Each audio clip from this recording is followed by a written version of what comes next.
ध्यान रखना, जितना शरीर का वजन है 70 kilo, 25 kilo, 20 kilo, 15 kilo, 50 kilo, उतना ही किलो के हिसाब से 10 किलो है तो ये मन में भाव लगा लेना कि मुझे दिन भर में 10 बार भगवान को धन्यवाद देना है कि तूने ये शरीर दिया, चित्त वृत्ति दी, ये मन दिया, ये बुद्धि दी है, पूरा जीवन मुझे दिया, ये आपकी कृपा से मिला है, आपको समर्पित है और आप ही को दे रहा हूं। 10 किलो के हो तो 10 बार आप भगवान को धन्यवाद दीजिए, 20 किलो के हो तो 20 बार धन्यवाद दीजिए, 80 किलो के हो तो 80 बार धन्यवाद दीजिए, 90 किलो के हो तो 90 बार धन्यवाद दीजिए कि ये आपकी कृपा से मुझे प्राप्त हुआ है। कोई दूसरा देने वाला नहीं है मुझको, केवल आप दे रहे हो, उसके सिवाय कुछ नहीं मिला। बड़ी मुश्किल से उसने कृपा कर कर यहां भेजा है अपने को, बड़ी मुश्किल से भेजा। शंभो शरणे पड़ी मांगू घड़ी रे घड़ी, दुख काटो दया करी ने दर्शन। भगवान से प्रार्थना करते रहो, निवेदन करते रहो, उसके चरणों में जाकर धोख लगाते रहो, उसको नमन करते रहो, उससे विनती बार बार करते रहो कि तेरे बल पर जी रहा हूं, तेरी कृपा से जी रहा हूं, तेरी करुणा से जी रहा हूं, उसके सिवा कुछ भी नहीं है महाराज। भगवान विष्णु और भगवान ब्रह्मा ने मंथन किया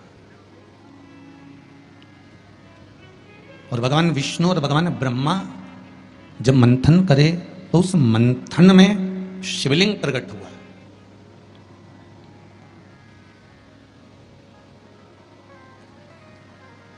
मंथन में शंकर का प्रकट होना बहुत बड़ी बात है।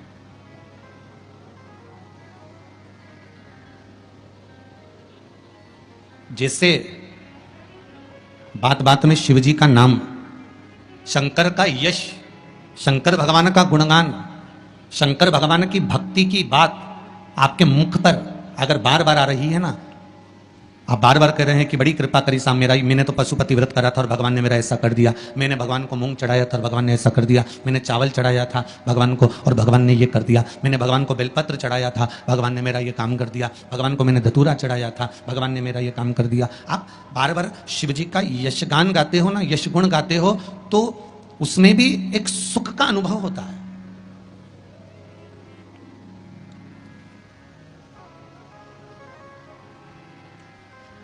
आपके यशगुण गाने में भी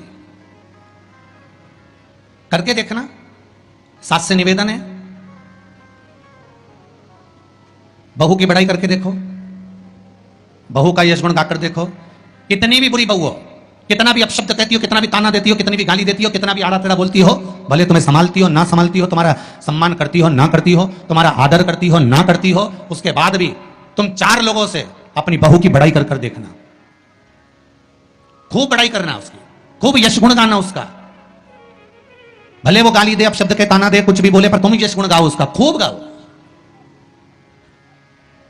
और खूब दिल से यशगुण गाओ उसका। 1 महीना इंतजार करना यशगुण गाते गाते। दूसरे महीने में जिस बहू का तुमने यशगुण गाया है, ये शिव महापुराण की कथा कहती है, वो भी सिर पर पल्लू लेकर तुम्हारे को धोख लगाने आएगी जरूर, ये पक्का। आप अपने भीतर कुछ अच्छा तो लाओ,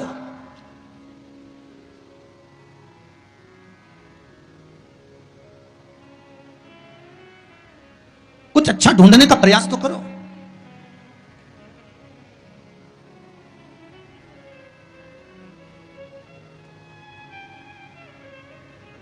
आज कोई कह रहा था गुरुजी पूरे भारत में, पूरे जगह पर देखा तो आज दुनिया के लोग ये भगवान के नाम से क्यों इतना चिढ़ने लगे। भगवान के नाम से, राम नाम से, शिव नाम से, कृष्ण नाम से ये दूसरे लोग आखिर चिढ़ते क्यों। तो हमने कहा सीधी सीधी बात है कि रामचरितमानस में भी वर्णन आया कि जब जब रामचरितमानस में जब जब राम जी की सेना के लोग जय जय श्री राम चिल्लाते थे, तब तब जितने राक्षस थे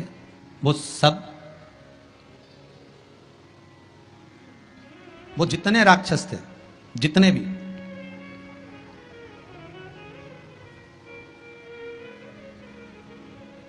राम सेना के दल के लोग जब जब श्री राम चिल्लाते थे, जितने भी राक्षस थे वो सब भिनक जाते थे, सब भिनकते थे, सब गुस्सा करते थे, सब क्रोध करते थे।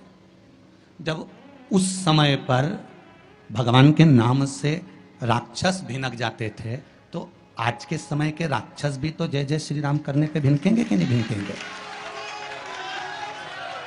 जरा विचार तो करो।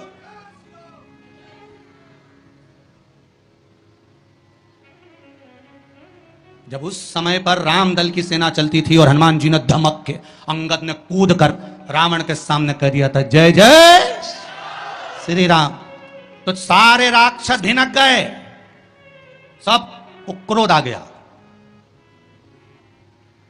सबको गुस्सा। तो जब त्रेता में यह हाल था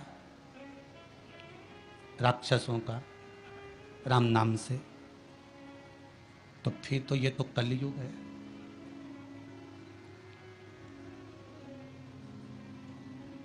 अब तुम राम बोलोगे तो थोड़ा सा तो भिनकट्टा छूटेगा इनके भीतर भी, थोड़ा थोड़ा तो आएगा। पर आग लगे बस्ती में, अपन रहो मस्ती में, जो ज्यादा भिनके नहीं तो उसको भिनकने दो। तुम तो जोरदार खजूर वाली चोटी बना के बिंदी लग तैयार होके भगवान के मंदिर जाओ, उन्हें राम नाम गुण गाओ, शिव का स्मरण करो, लोटा भर के जल चढ़ाओ, शंकर का भगवान का भजन करो। शिव की भक्ति में जितने जितने लग सकते हो उतने लगो, कुछ नहीं बिगड़ेगा।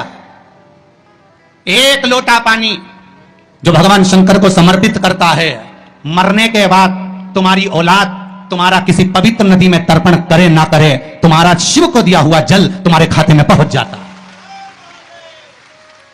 आपने जो शंकर भगवान को एक लोटा जल दिया है, शिव जी को एक लोटा पानी चढ़ाया, शंकर भगवान को एक लोटा जल समर्पित कराया, शंकर भगवान को एक लोटा जल अगर आपने दिया है तो वो आपके खाते में पहुंचेगा जरूर, ये निश्चित है, पक्का है।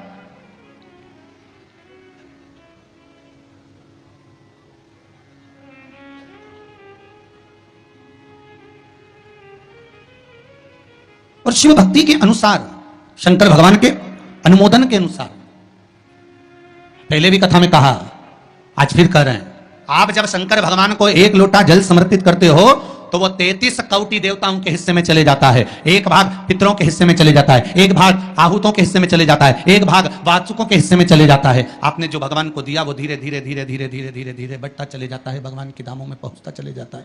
जिन जिनको आपने नहीं भी दिया, शंकर भगवान पे चढ़ा हुआ जल उन तक भी पहुंच जाता है। ये केवल आपकी निर्मल और आनंदित भक्ति के बल पर पहुंचता है, भक्ति के बल। भगवान ब्रह्मा और भगवान विष्णु ने जो मंथन किया, उस मंथन में जो शिवलिंग निकला, और ब्रह्मा जी के मुख से निकल गया कि ये शिवलिंग जो निकला है इसके चरण कहाँ हैं, इसका शीश कहाँ है, जरा पता करा जाए। और ब्रह्मा स्वयं भगवान शंकर का सिर देखने के लिए जा रहे हैं, और भगवान विष्णु मृत्यु लोक में नीचे तलातल में, रसातल में, पताल में भगवान शंकर का चरण ढूंढने का, भगवान शिव का चरण।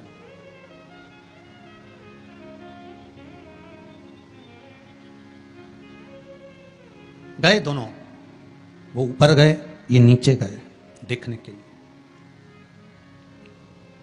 कई लोग शिव महापुराण की कथा, स्मरण, भजन, कीर्तन सुनने के लिए नहीं जाते हैं। मंदिर में कई लोग भगवान शंकर पर जल चढ़ाने नहीं जाते। कई लोग ये देखने के लिए जाते हैं कि कौन आया कौन नहीं आया, किसने सुना और किसने ना सुना, किसने धारण करा किसने ना करा।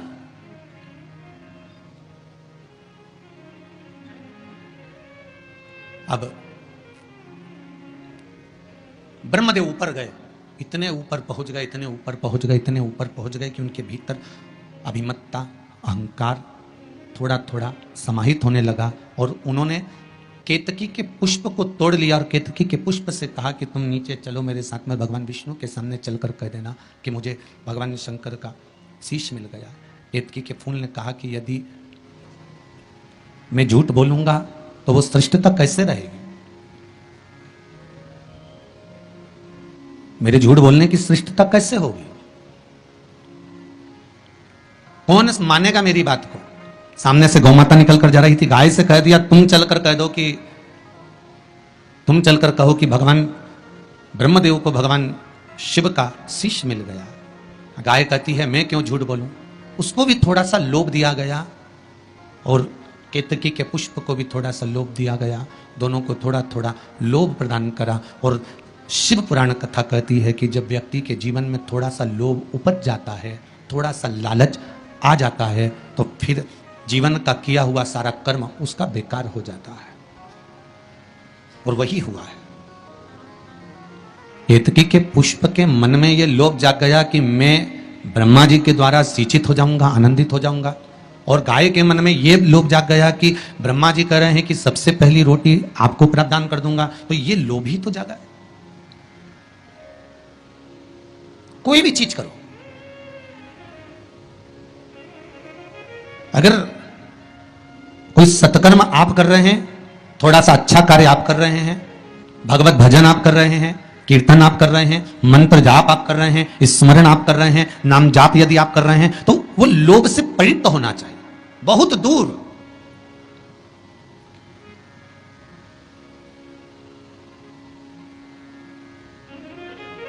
आपके भीतर वो उपजे ना।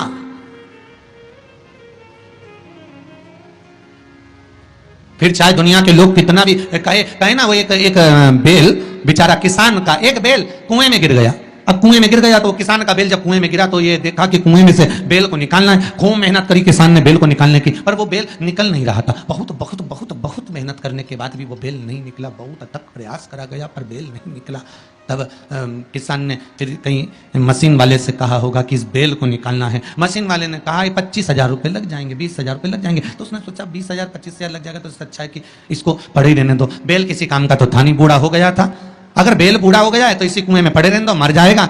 इसी कुआं भी सूख गया है, इसमें कोई दिक्कत वाली बात नहीं, अपन कचरा पटकते जाएंगे, बेल को वहीं के वहीं दबा देंगे। गांव के लोगों से कह दिया मेरा बेल कुएं में गिर गया है और ये बूढ़ा हो गया था। एक काम करो, तुम्हारे गांव का जितना भी कचरा है ना, घर वाले वो सब लाकर इसमें डालते हैं ना, बेल मर जाएगा, धीरे धीरे उस पर मिट्टी डल जाएगी। गांव के लोगों ने कचरा लाकर डालना चालू करा। जैसे जैसे बेल के पास में कचरा पटकना प्रारंभ करा, बेल भी समझदार था। इधर कचरा पटकते तो इधर पांव रखकर खड़ा हो जाता, इधर पटकते तो इधर पांव रखकर खड़ा हो जाता। धीरे धीरे पूरा कुआं भराते चले गया और बेल कचरे पर पांव रखते रखते रखते रखते रखते रखते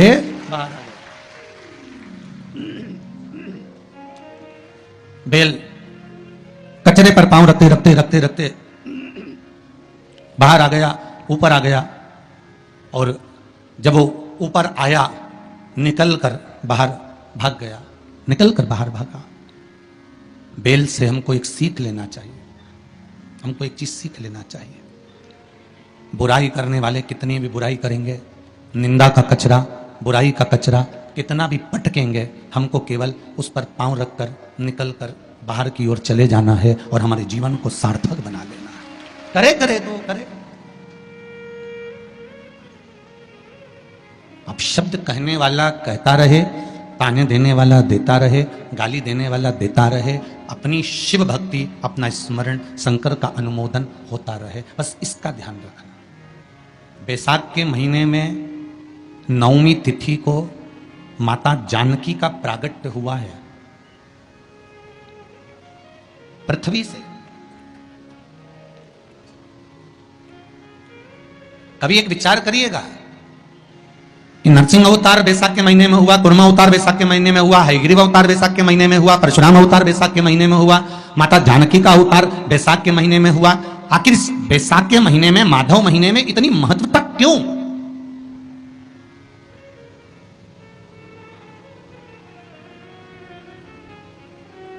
बैसाख के महीने में पड़ने वाली एकादशी, चतुर्थी, प्रदोष, अमावस्या, पूर्णिमा, शिवरात्रि, ये सभी इतनी महत्वपूर्ण क्यों हो जाती है?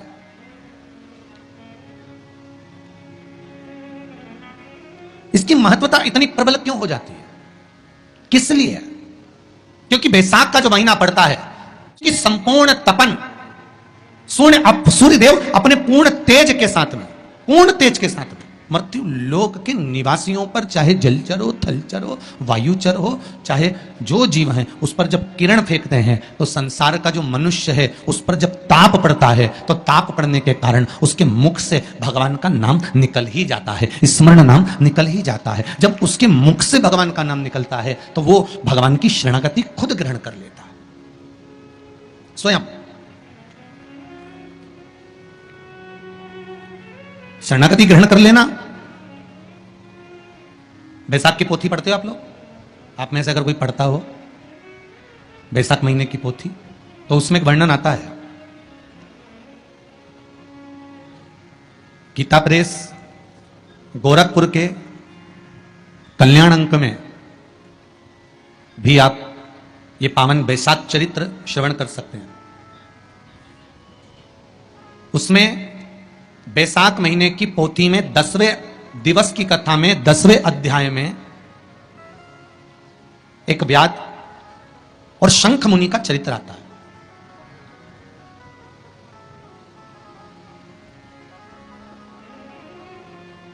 शंख मुनि एक बार निकलकर भगवान शंकर के मंदिर में जल समर्पित करने के लिए जा रहे थे और शिव मंदिर की ओर जाते जाते जाते जाते जाते जाते बीच मार्ग में चलते चलते चलते चलते और वो शंख मुनि जब शिव के मंदिर में पहुंचे, शंकर भगवान के मंदिर में जाकर उन्हें दर्शन किया,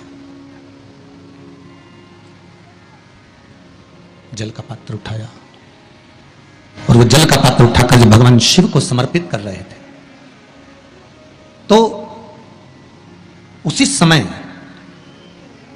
जल का पात्र उठाकर जब शंकर भगवान को समर्पित करा गया और शंख मुनि निकलकर जब बाहर आ रहे थे, आते आते शंख मुनि के मन में एक भाव उत्पन्न हो गया कि जब हम भगवान शिव को कुछ वस्तु समर्पित करते हैं तो उसका फल, उसका पुण्य फल हमें कितने समय में प्राप्त होता है। ये शंख मुनि के मन में एक विचार जागृत हो गया, शंख मुनि के मन में एक भाव जागृत हो गया। कई माताएं पशुपति व्रत करती हैं, कई ऐसी माताएं हैं जिन्होंने 2-3 बार पशुपति व्रत कर लिए होंगे, दूसरे को बताया, उसने व्रत करा, उसका हो गया, उसको फायदा भी मिल गया, और ये 3 कर ली, उसके बाद भी कुछ ना कुछ रह गया। तो इसके मन में आया कि बताओ मैं भी व्रत कर रही हूं, ये भी व्रत कर रहा है, ये भी व्रत को सुन कर रहा है, मैं भी व्रत कर रही हूं, आखिर बात समझ में नहीं आती। उसको लाभ मिल गया, मुझे लाभ नहीं मिला, उसको लाभ की अनुभूति होगी, मुझे लाभ की अनुभूति नहीं हुई। तो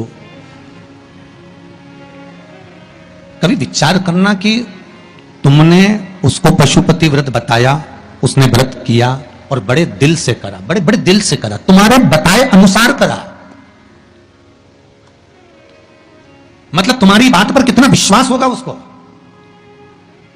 तुम्हारी बात पर कितना भरोसा होगा उसको, और तुम्हारे बताए अनुसार उसने पशुपति व्रत कर लिया और उसका काम हो गया, और तुम 2 बार 3 बार 4 बार 5 बार कर चुकी तो भी नहीं हुआ। उसका कारण क्या हो सकता है?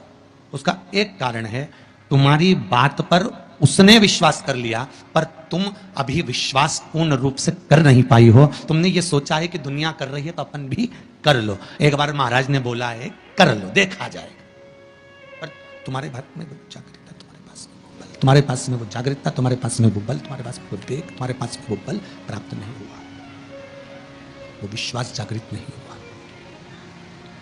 यदि तुम्हारे पास वो विश्वास जागृत हो जाता, वो बल जागृत हो जाता, तो तुमने जब पशुपति व्रत करा उसका फल तुमको मिल जाता। अगर विश्वास जागृत होता तो फल मिल जाता।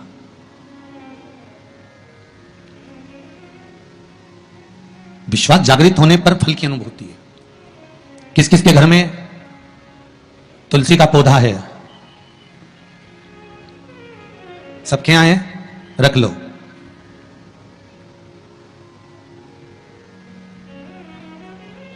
कहां लगा है? घर के अंदर कि घर के बाहर? घर के बाहर, ठीक है। दिया लगाते हो? अच्छा, कौन है वो जिस तुलसी मैया को दिया लगाते हो? कौन है वो? बोलते तो जाओ जरा जल्दी जल्दी। माता है।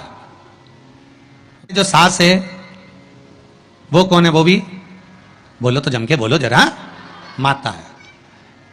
बैसाख का महीना चल रहा है, बहुत जोरदार गर्मी पड़ रही है, बहुत जोरदार गर्मी, खूब जोर की। तुम्हारी सास की कुर्सी घर के बाहर लगा दो।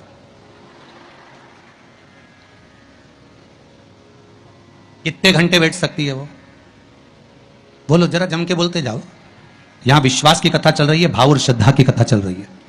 कितने घंटे बैठेगी वो? अरे 1 घंटा भी जाने दो जी हो। 15 मिनट ऐसी चिलचिलाती हुई धूप में वो बैठ जाए, बहुत कठिन बात, बहुत कठिन। तुम्हारे घर के दरवाजे पर तुलसी का क्यारा है, तुम उसको दिया लगाती हो, माता कहती हो, पूछती हो, पूजती हो। तुमने तुलसा महारानी से कहा, मां बैसाख की गर्मी पड़ रही है, तेरे को गर्मी लग रही होगी, चल थोड़ी देर में तुझे अपने कक्ष में लेकर चलती हूं, थोड़ी छांव में रख देती हूं, तेरे ऊपर एक छत्र लगा देती हूं, थोड़ा सा एक ब्लाउज का टुकड़ा पड़ा हुआ है, पीस पड़ा हुआ है, उसको मैं तेरे ऊपर डाल देती हूं, जिससे तुझे गर्मी कम लगेगी। कभी विचार किया? पिनाया है सबने? ए झूठे लियो, पाटीदार जी गाड़ी लगाओ जरा, सबका घर चला। देख के तो आए कित्तों के घर में पिनाया है? अरे देखा देखी में काम बिगड़ जाता है। एक बार कक्षा 8वीं का पेपर था, बच्चों के लिए एग्जाम में लिखने को आ गया, दिल्ली की सबसे बड़ी मीनार का नाम लिखो। आगे वाले ने लिख दिया दिल्ली में कुतुब मीनार है, पीछे वाले ने आगे वाले का देखकर लिख दिया दिल्ली में कुतिया बीमार है। जितने बैठे हैं उसमें से 50, 100, 200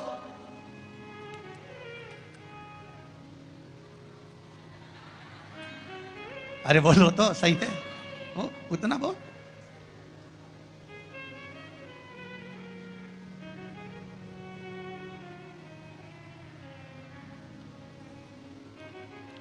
ये तो आपकी चित्तवृत्ति में आपको थोड़ा सा वो कहते हैं ना, एक पत्नी अपने पति के पांव छूती है, एक पत्नी अपने पति को प्रणाम करती है, और बाकी की जितनियों से पूछा गया क्या सब पांव छूती है? हाँ, तुरंत तैयार। अरे गुरु जी आओ, ये तो उसी में कहा लोग है ना, वो एक आप लोग गाते हैं ना, वो देवी जी की आरती, माता पिता का है इस जग में बड़ा ही सुंदर नाता, उसी में कहा है पति पत्नी का है इस जग में बड़ा ही सुंदर नाता, बैठी बैठी पत्नी खाती, पति कमा कमा मर जाता।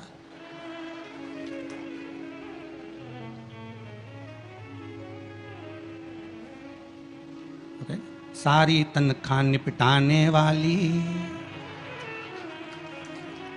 बच्चों के नाम पर आइसक्रीम खुद खा जाने वाली। विचार करे सुख का। अब सोचे कि एक उठाया सब ने, हाँ हमने भी डाल रखा है। अरे थोड़ा सा दिल में, हृदय में, चित्त में, मन में भाव लेकर आ जा, बस थोड़ा सा भी लाए ना, उतने में तो कल्याण हो गया। जैसे पत्र में किसी ने लिखा कि बच्चे शिव मंदिर में जाते हैं, नंदी महाराज के कानों में कुछ कहते हैं, उसको कहना नहीं आता, तो उतरी भाषा से, दिल से, हृदय से, चित्त से, मन से जो कहा भगवान ने उसको स्वीकार कर लिया।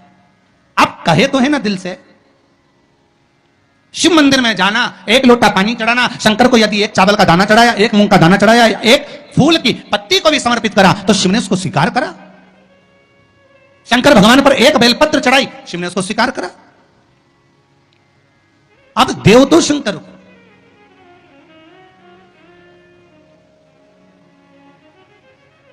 आप भगवान ओघड़दानी को प्रदान तो करो।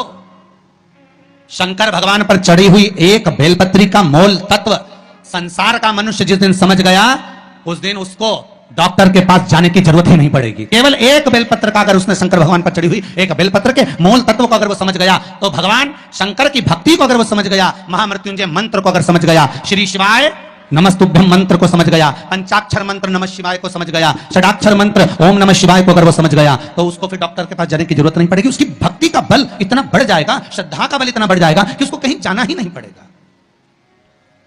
कुछ कहना चाहते हो? देव जरा माइक।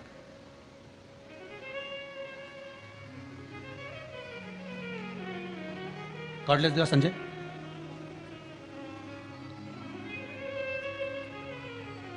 एक बेलपत्री का बल कितना प्रबल होता है, एक बेलपत्री का लक्ष्य तत्व कितना प्रबल होता है, कितना बलित होता है वो। एक बेलपत्र शिव को समर्पित कर, शिव कृपा। अब एक बेलपत्र का मूल तत्व, एक बेलपत्र का महत्व शिव की एक पूजन का महत्व जिस दिन समझ गए उस दिन जीवन की सार्थकता अपने आप प्राप्त हो जाए। आप उसको समझो तो। शंभु शरणे पड़ी मांगू घड़ी रे घड़ी दुख काटो दया करी ने दर्शन। शिव के एक बेलपत्र के नहीं जाओगे कभी डॉक्टर के पास, आप शंकर का भजन तो करो। आप सूर्य नारायण भगवान को अर्घ तो दो।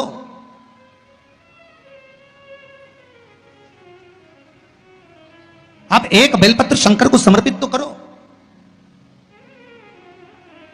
जिस बेलपत्र को आप वृक्ष पे से तोड़कर या बाजार में से 5 रुपए की खरीद कर लेकर शंकर भगवान को चढ़ा देते हो, शिव जी के पास जो पहुंच गई, जो अर्पण कर दिया जाता है, भगवान को दे दिया जाता है, वही तो प्रसाद बन जाता है। अरे बोलो जम के। जो शिव जी को दे दिया जाता है, अर्पण कर दिया जाता है, या राम जी को दे दिया जाए, या कृष्ण भगवान को दे दिया जाए, या देवी देवताओं को दे दिया जाए, जो भी हम भगवान को अर्पण करते हैं वो प्रसाद बनता है कि नहीं बनता? अरे बोलो जम के, बनता है ना प्रसाद। तो राम जी को तुमने लड्डू का भोग लगाया तो वो प्रसाद बन गया, उसको तुम लोगों ने खाया कि नहीं खाया? अरे बोलो जम के, खाया। हनुमान जी के मंदिर में ले जाके नारियल फोड़ा, वो प्रसाद बन गया। वो की चिटक निकाल निकाल के तुमने खाई कि नहीं खाई? खाई ना। देवी जी के मंदिर में गए, पूड़ी और हलवे का भोग लगाया, वो प्रसाद बना कि नहीं बना? अब शंकर भगवान को कोई तुम रोज तो चूरमा नहीं लगाओगे, शंकर भगवान को रोज तो तुम लड्डू लेकर नहीं जाओगे, शंकर भगवान को रोज तो तुम मिश्री लेकर नहीं जाओगे, तो शंकर भगवान के लिए रोज क्या लेकर जाते हो? बेलपत्र। अगर शिव जी को तुमने जो बेलपत्र चढ़ाया तो वो प्रसाद बना कि नहीं बना? बन गया ना। अब प्रसाद बन गया तो उस बेलपत्र को उठाकर लाकर खाना और खाकर अपनी औषधि के रूप में उसको स्वीकार करना। उसके बाद इस शरीर में चाहे शुगर हो, चाहे बीपी हो, चाहे ब्लड प्रेशर किसी भी रूप में हो, चाहे किडनी लीवर कुछ भी डैमेज हो रहा हो, डायलिसिस चल रहा हो, अब एक बार बाबा को चढ़ाकर उससे विनती कर कर तो लाओ कि हे शंभु, ये तेरे बल पर लेकर जा रहा हूं। मैंने सुना है तुझ पर जो चढ़ता है वो प्रसाद बन जाता है, और ये त्रिगुणाकार बेलपत्र को मैं लेकर जा रहा हूं, मैं खाऊं और बाबा इतनी कृपा कर देना कि ये औषधि का काम कर दे और मेरी बीमारियां समाप्त कर दे। ये शिव से कहो।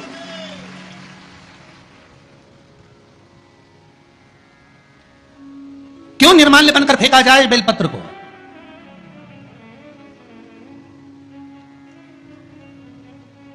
इस बेलपत्र के मूल तत्व को जिस दिन जानोगे, बैसाखी शिवरात्रि शिव महापुराण की कथा चल रही है रतलाम के इस पावन प्रांगण में, और लाखों लाखों लोग कथा को श्रवण कर रहे हैं। कल जितने लोग आए थे उससे 2 गुना लोग आए हैं, टेंट एक्स्ट्रा लगाया है। बता रहे थे कल 9 बीघा में टेंट लगा था, आज 18 बीघा में टेंट लगाया है, तो भी जगह नहीं है बैठने के लिए, लोग खड़े होकर कथा सुन रहे हैं।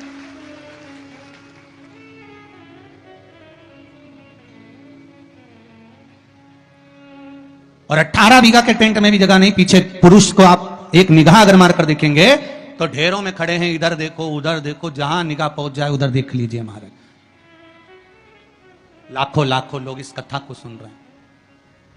एक नियम बना लो बैसाख महीने से कि शंकर भगवान पर जो बेलपत्र चढ़ी है वो औषधि का काम करती है। शिव पर चढ़ी हुई बेलपत्र मंदिर में क्यों छोड़ें? क्यों नदी में हम इसको विसर्जन करें?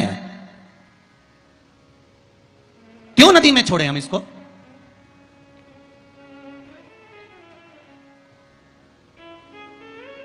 उसको उठा लाए, उसका प्रयोग करा, खाया, और उसका जो फल हमें मिला वो जीवन का सुख। हम तो ब्राह्मणों से भी कहेंगे, जितने ब्राह्मण जन शंकर भगवान के मंदिर में पूजन करते हैं, जितने विप्रजन भगवान शिव के मंदिर में पूजन करते हैं, उनको करबद्ध निवेदन, उनके चरणों को प्रणाम कर कर, उनके चरणों को नमन कर कर, उन ब्राह्मणों के चरणों को नमन कर कर निवेदन करूंगा कि आप शंकर जी के मंदिर में कोई प्रसाद बांटो ना बांटो, जो बेलपत्र शंकर जी के मंदिर में चढ़ती है उस बेलपत्र को उठाकर धूप में डाल दो, सुखा लो, पीस लो, और पीसने के बाद पुड़िया बना लो। उस पुड़िया को प्रसाद के रूप में देना चालू कर दो कि ये खाना चालू करो। किडनी लीवर शुगर बीपी सब धीरे धीरे धीरे धीरे समाप्त होने लगेगा। तुम करो तो वो बेलपत्र ना तो किसी नदी में विसर्जन करने की जरूरत है और ना कहीं फेंकने की जरूरत है।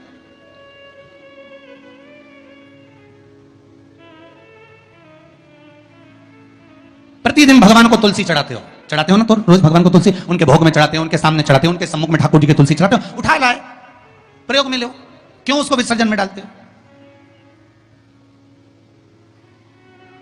जो विसर्जन के लायक है उसका विसर्जन करो, और विसर्जन भी कहां करो?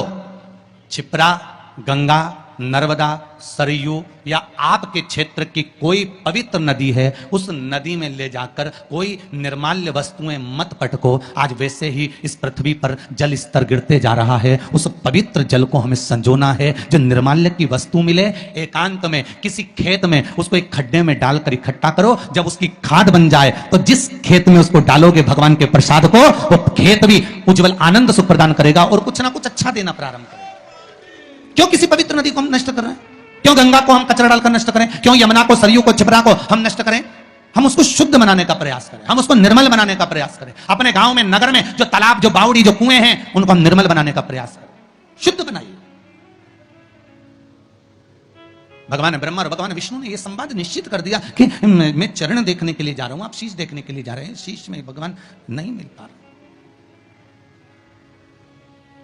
भगवान चरण देखने के लिए गए, चरण ढूंढते ढूंढते ढूंढते भगवान विष्णु सामने प्रकट हो गए। ब्रह्मा जी भी आए, गाय और केतकी के फूल को लेकर आए, पर इनको चरण नहीं मिले, और ब्रह्मा जी ने कह दिया कि मुझे शीश मिल गया।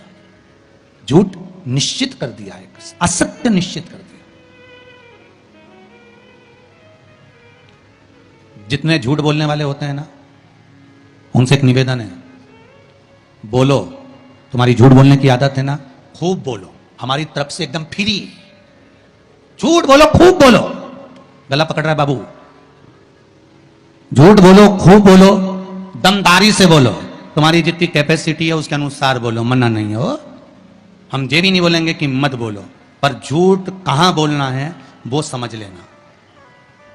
पत्नी पति से झूठ ना बोले, शिव महापुराण की कथा कहती है। एक झूठ माता सती ने शंकर जी से कह दिया था, मैंने कोई परीक्षा नहीं ली।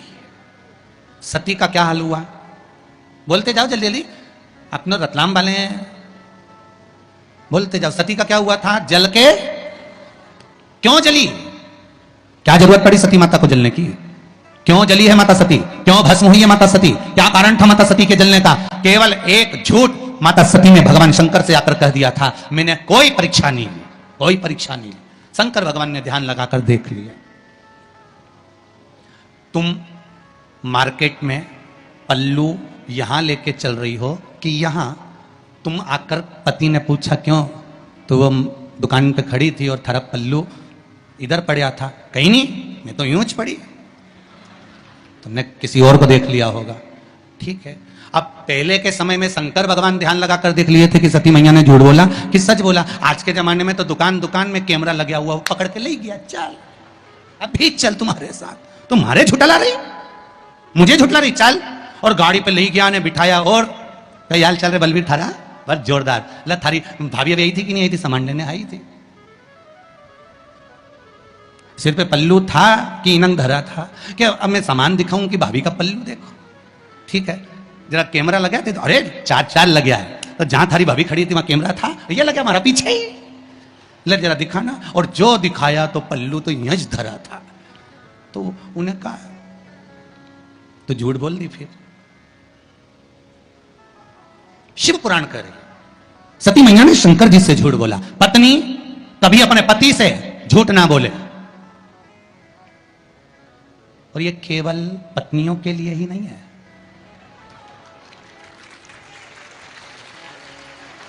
कितनी खुश हुई रे तुम लोग, गजब। केवल ये पत्नियों के लिए नहीं, पतियों से भी निवेदन है, झूठ ना बोले।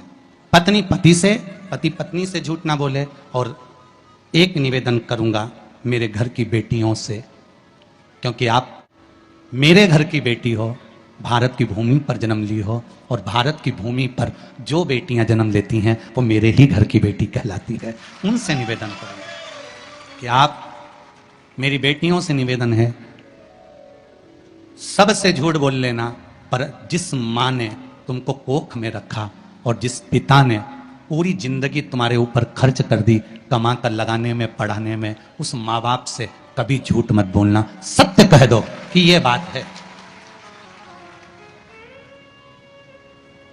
निर्णय तुम्हारे माता पिता लेंगे।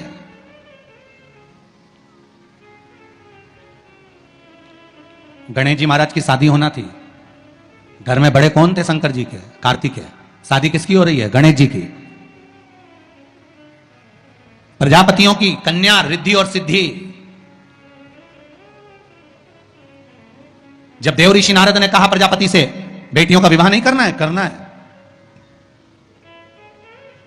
पर मैंने अभी बेटियों से पूछा नहीं है। विवाह के लिए मुझे बेटियों से तो बात करना पड़ेगी ना कि बेटियां विवाह करना है मुझे तुम्हारा। बेटियों ने अपने पिताजी से कहा पिताजी हम भी विवाह करने को तैयार हैं, पर बात इतनी सी है कि हम विवाह तो कर लेंगे, पर बात केवल एक तत्व की है कि पिताजी हम विवाह तो करें, पर हम दोनों का जन्म एक साथ हुआ है, इसलिए विवाह भी एक ही लड़के से करेंगे। ठीक है। दूसरा, हमें मीठा खाने का शौक है, लड़का भी ऐसा होना चाहिए कि उसको भी मीठा खाने का शौक। ठीक है। हम दोनों बहन धीरे धीरे बात करती हैं, उसके कान ऐसे होना चाहिए कि वो हमारी धीमी बात को भी सुन ले। ठीक है। हम जब भोजन बनाएं आवाज लगाने की जरूरत नहीं पड़े, सुगंध नाक में जाए और दौड़ के आ जाए, ऐसा तुम्हारा दामाद होना चाहिए। ठीक है। और जहां बैठे तो लगे कि जमाई साहब बैठे हैं, उठ उठ के नी भागे, ऐसा दामाद होना चाहिए। तो देव ऋषि नारद ने पूछा तुम्हारी लड़कियों के लिए कैसा लड़का चाहिए? तो क्या बेटियों ने बताया ऐसा ढूंढ लो, तो ढूंढ लिया और एक ही मिला।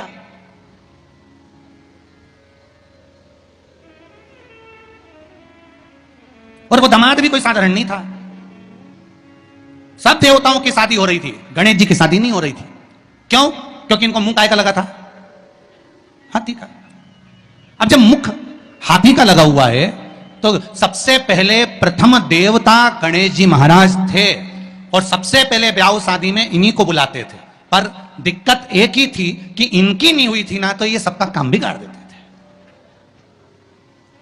अब इनकी पूजन हो रही शादी में, जिनके यहां भी इनको बुलाते हैं वहां शादी में इनकी पूजन होती, और ये अपने चूहों उनको कह देते चूहे को कि चले जाओ, वो दूल्हे के कपड़े रखे ना पीछे से काटिया, और जितने दुल्हन के कपड़े धरे उनके भी कुतरिया, जब कुतर दे।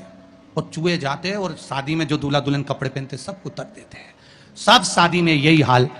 सारी शादी में एक दिन शनि महाराज निकल कर जा रहे थे, तो ब्रह्मा जी ने शनि देव से कह दिया जितने भी दूल्हा दुल्हन की शादी होती है, क्यों शनिदेव अपनी कुदृष्टि इन पर क्यों देते हो? शनि जी ने कहा मैं कहां कुदृष्टि देता हूं, और क्या बताओ, दूल्हा दुल्हन के सारे कपड़ों में आग लग जाती है, सारे कपड़े कुतर जाते हैं, चूहे उनको काट देते हैं, ऐसे छेद पड़ जाते हैं, ये आप नहीं दे रहे तो कौन दे रहा है?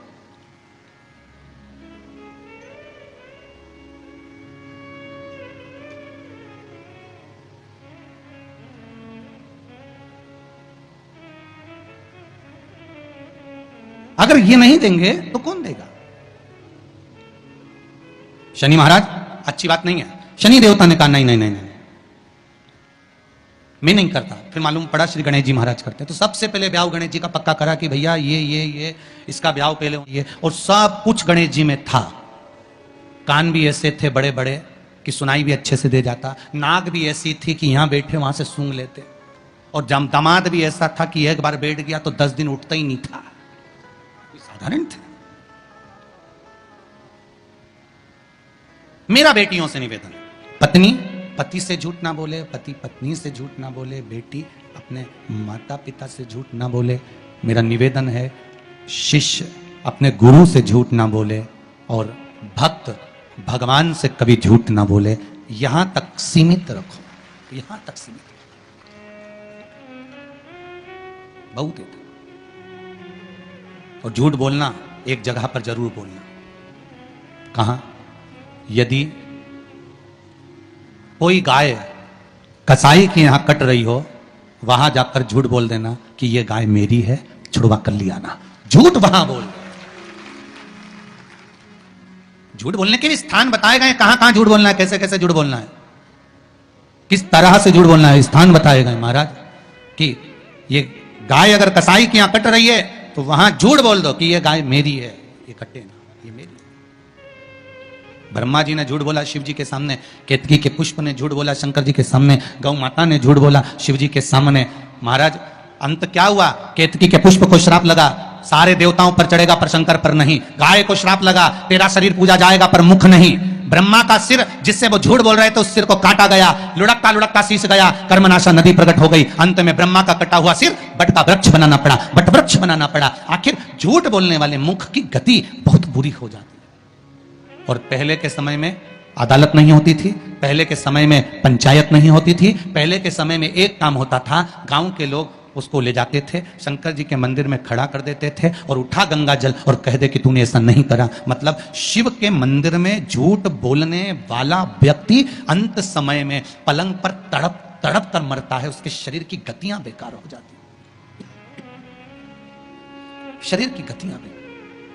अंध कह रहा है कि जीवन में अगर आप भगवान शिव को कुछ समर्पित कर रहे हो, जीवन में कुछ आप चढ़ा रहे हो,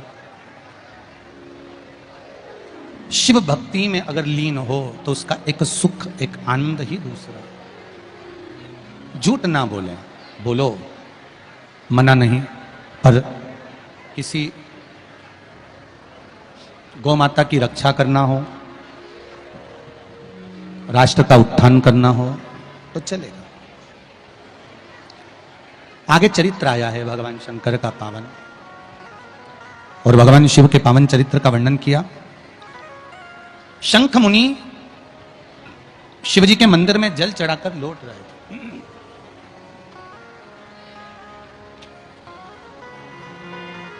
श्री शिवाय नमस्तुभ्यम, श्री शिवाय नमस्तुभ्यम। शंख मुनि जल चढ़ाकर लौट रहे थे।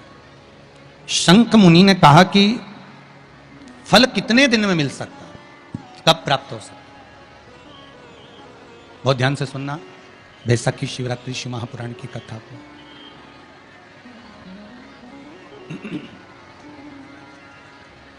फल कितने दिन में मिल सकता है, कब प्राप्त हो सकता है, कैसे मिलेगा?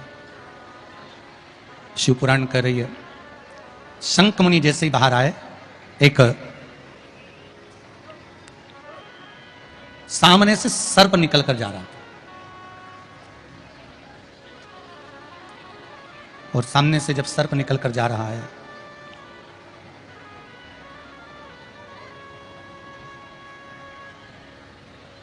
जब सामने से सर्प निकल कर जा रहा है,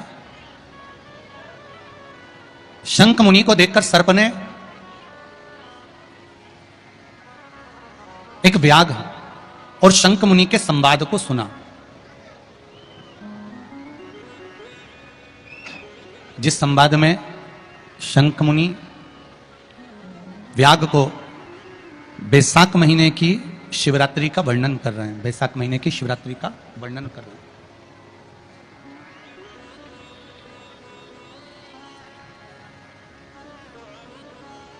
उस वैशाख महीने के महत्व को जब सर्प ने सुना, सुनने के बाद में सर्प थोड़ी देर वहां पर देखता रहा शंख मुनि को। कुछ देर बाद जब शंख मुनि वहां से जाने लगे, शंख मुनि जब वहां से जाने लगे तो सर्प ने आवाज लगाई। शंख मुनि को लगा कि ये सर्प है और सांप कहां ये वाणी बोल पाता है, मनुष्य की वाणी को कैसे बोल पाएगा? इस मनुष्य की वाणी को कैसे सर्प बोल सकता? पर सर्प ने आवाज लगाई, शंख मुनि रुके। रुके तो शंख मुनि ने उस सर्प से पूछा कि क्या बात है, कुछ कहना चाहते हो आप? हां प्रभु, मैं अपनी दशा आपको कुछ बताना चाहता हूं। क्या कहना चाहते हो? क्या चाहते हो आप कहना? क्या बोलना चाहते हो बताओ।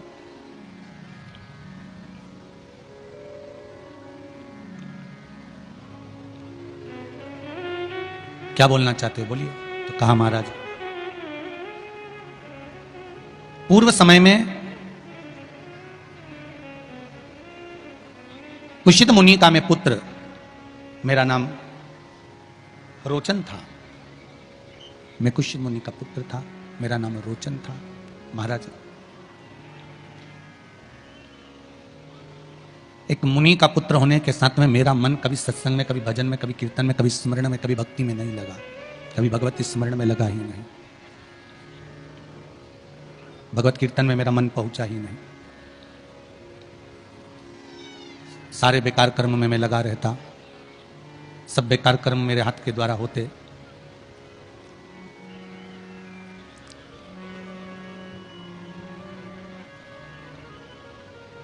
चोरी मैं करता, छल मैं करता, बेईमानी मैं करता, कपट में करता, निंदा में करता, बुराई में करता, सब बेकार कर्म मेरे द्वारा होते।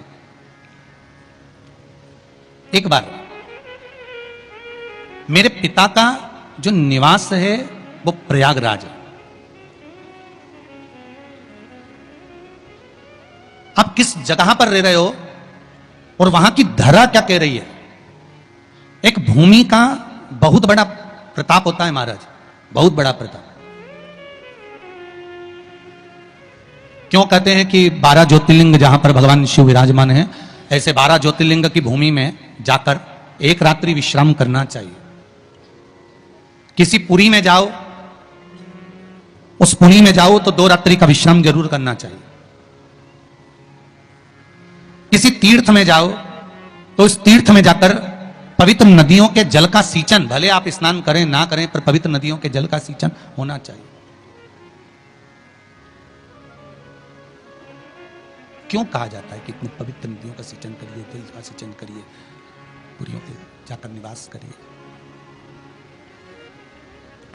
12 ज्योतिर्लिंग की भूमि पर जाकर आप वहां पर 12 ज्योतिर्लिंग की भूमि पर जाकर एक रात्रि विश्राम करिए। क्यों कहा जाता है?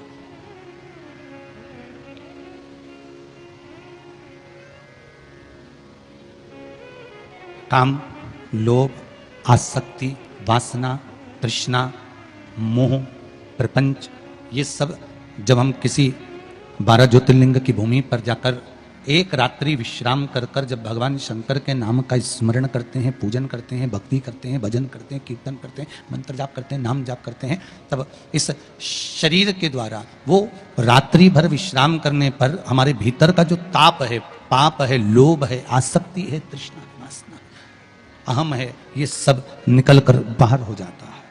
ये सब निकल कर बाहर,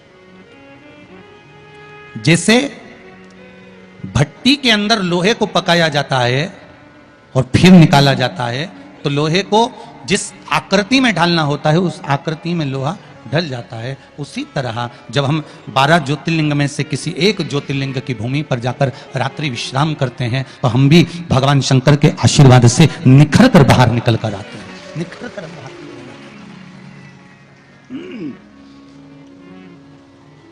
हम निकल कर बाहर की ओर आ जाते हैं। हमारी मन की, हृदय की, चित्त की जो सुंदरता है भजन के बल पर, वो सामने प्रकट हो जाती है।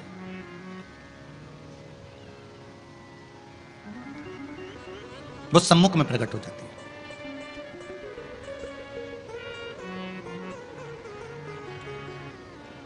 आज प्रयागराज में मेरे पिता कुशंद मुनि का निवास था। मैं रोचन उसी भूमि पर निवास करता था। एक बार त्रिवेणी संगम पर जयंत नाम के एक ब्राह्मण आए और उन ब्राह्मण ने अपने बैसाख महत्म में यह वर्णन किया कि एक बेलपत्र का वृक्ष हो या पीपल का वृक्ष हो या तुलसी का पौधा हो या आंवले का वृक्ष हो या बट वृक्ष हो, उस वृक्ष के नीचे बैसाख के महीने में जो जल समर्पित करा जाता है, उस जल की पुण्याई इतनी प्रबल हो जाती है कि व्यक्ति के जीवन में जितना पाप कर्म करा होता है वो सब निष्फल हो जाता है, वो सब समाप्त हो जाता है।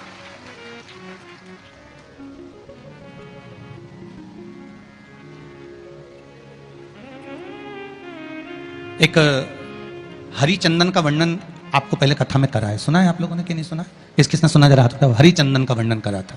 ध्यान होगा कि तुलसी की लकड़ी जब सूख जाती है तो उस तुलसी की सूखी हुई लकड़ी को घिस कर चंदन बनाया जाता है और उस चंदन को कार्तिक महीने में भगवान ठाकुर जी को, लड्डू गोपाल को, भगवान कृष्ण को, राम को या शालिग्राम भगवान को वो चंदन लगाया जाता है। तो उस चंदन की महत्वता इतनी प्रबल होती है, उस चंदन की इतनी प्रबल महत्वता होती है कि उस चंदन को जब भगवान पर लगाते हैं और लगाया हुआ चंदन हमारे हाथ में जो रह जाता है उसको संभाल कर रख लेते हैं। वही चंदन जब किसी बच्चे को निमोनिया हो जाता है, या ठंडक की शिकायत हो जाती है, या उसकी श्वास चलने लगती है, या उसका दम भराने लगता है, बच्चा की पसली चलने लगती है, तब केवल उस चंदन को कंठ पर लगा दिया जाता है तो 20 से 25 मिनट के अंदर वो बच्चा ठीक हो जाता है। उसकी इतनी प्रबलता होती है। हरि चंदन,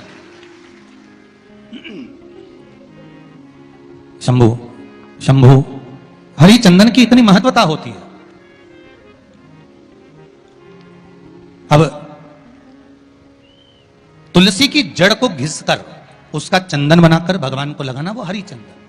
उसी तरह यहां जयंत के मुख से, जयंत ब्राह्मण के मुख से सुना जा रहा है कि वैशाख महीने में पवित्र वृक्ष के जड़ में 1 लोटा जल समर्पित कर देने पर और वहां की जो रज है उसको मस्तक पर चढ़ा लेने पर 84 लाख योनियों से मुक्ति मिल जाती है। 84 लाख योनियों से। आप में से कितनी माताएं या कितने भाई लोग बैठे हैं जो शंकर जी के मंदिर पर जाते हैं, और मंदिर पर जब जाते हैं वापिस जब लौट कर आते हैं तो मंदिर की चौखट का स्पर्श कर कर अपने मस्तिष्क पर उस रज को लगाते हैं? आप में से कितने लोग हैं? हैं बहुत सारे, ठीक है। अब जितने लोगों ने हाथ उठाया और नियम से अगर शंकर मंदिर की दरवाजे की चौखट पर भगवान शंकर को जल चढ़ाने के बाद जब आप लौट कर आ रहे हैं और उनकी चौखट पर आपने हाथ फेर कर अपने मस्तिष्क पर उस रज को लगाया है, वो धीरे धीरे अपने भाग्य की ओर देखते हैं। तारीख लिख लेना कि मैंने इतनी तारीख से मंदिर जाना चालू करा, इतनी तारीख से मैं ये काम कर रहा हूं और इतनी तारीख तक मुझे ये फल की अनुभूति हुई। ये देखिए, उस एक बेलपत्री और चंदन का फल किसी ने भेजा है, देखिए जरा। एक्सरे भी लगा दिया हो, पर हम डॉक्टर नहीं है।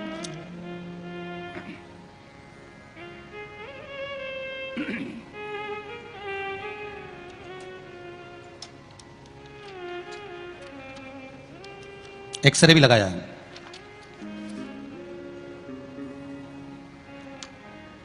मेरा नाम गोपाल पोरवाल है। अरिहंत परिसर कालका माता मंदिर के पीछे रतलाम से हूं मैं। कहीं बैठे हो आप ही हैं? दोनों हाथ हिला दीजिए एक बार। हर हर महादेव।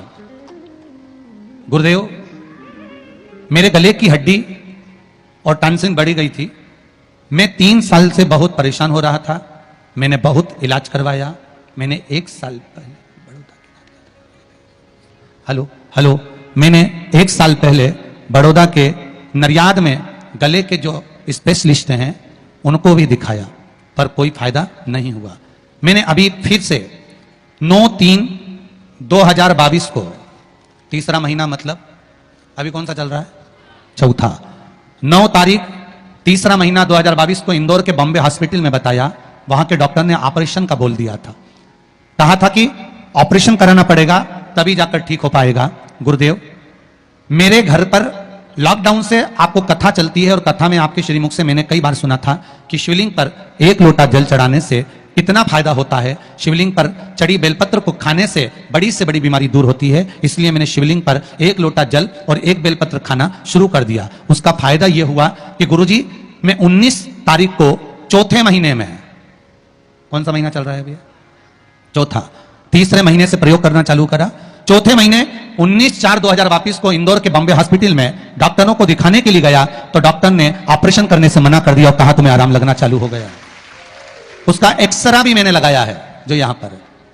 यह शिव कथा है, ये शिव महापुराण। विराजिए, बैठिए। हर हर महादेव। शंकर का अनुमोदन, शंकर का शिव भक्ति, शंकर की भक्ति, शिव की भक्ति आप जिस भाव से, जिस हृदय से, चित्त से, मन से, दिल से करते हो, शिव आपके लिए वो कामना पूर्ण करता ही है। मेरा ओघड़दानी है मेरा शंकर, मेरा शिव ओघड़दानी है। शंभो शरणे पड़ी मांगू घड़ी रे घड़ी, दुख काटो दया करी ने दर्शन आपो। भगवान शिव से दिल से कहो।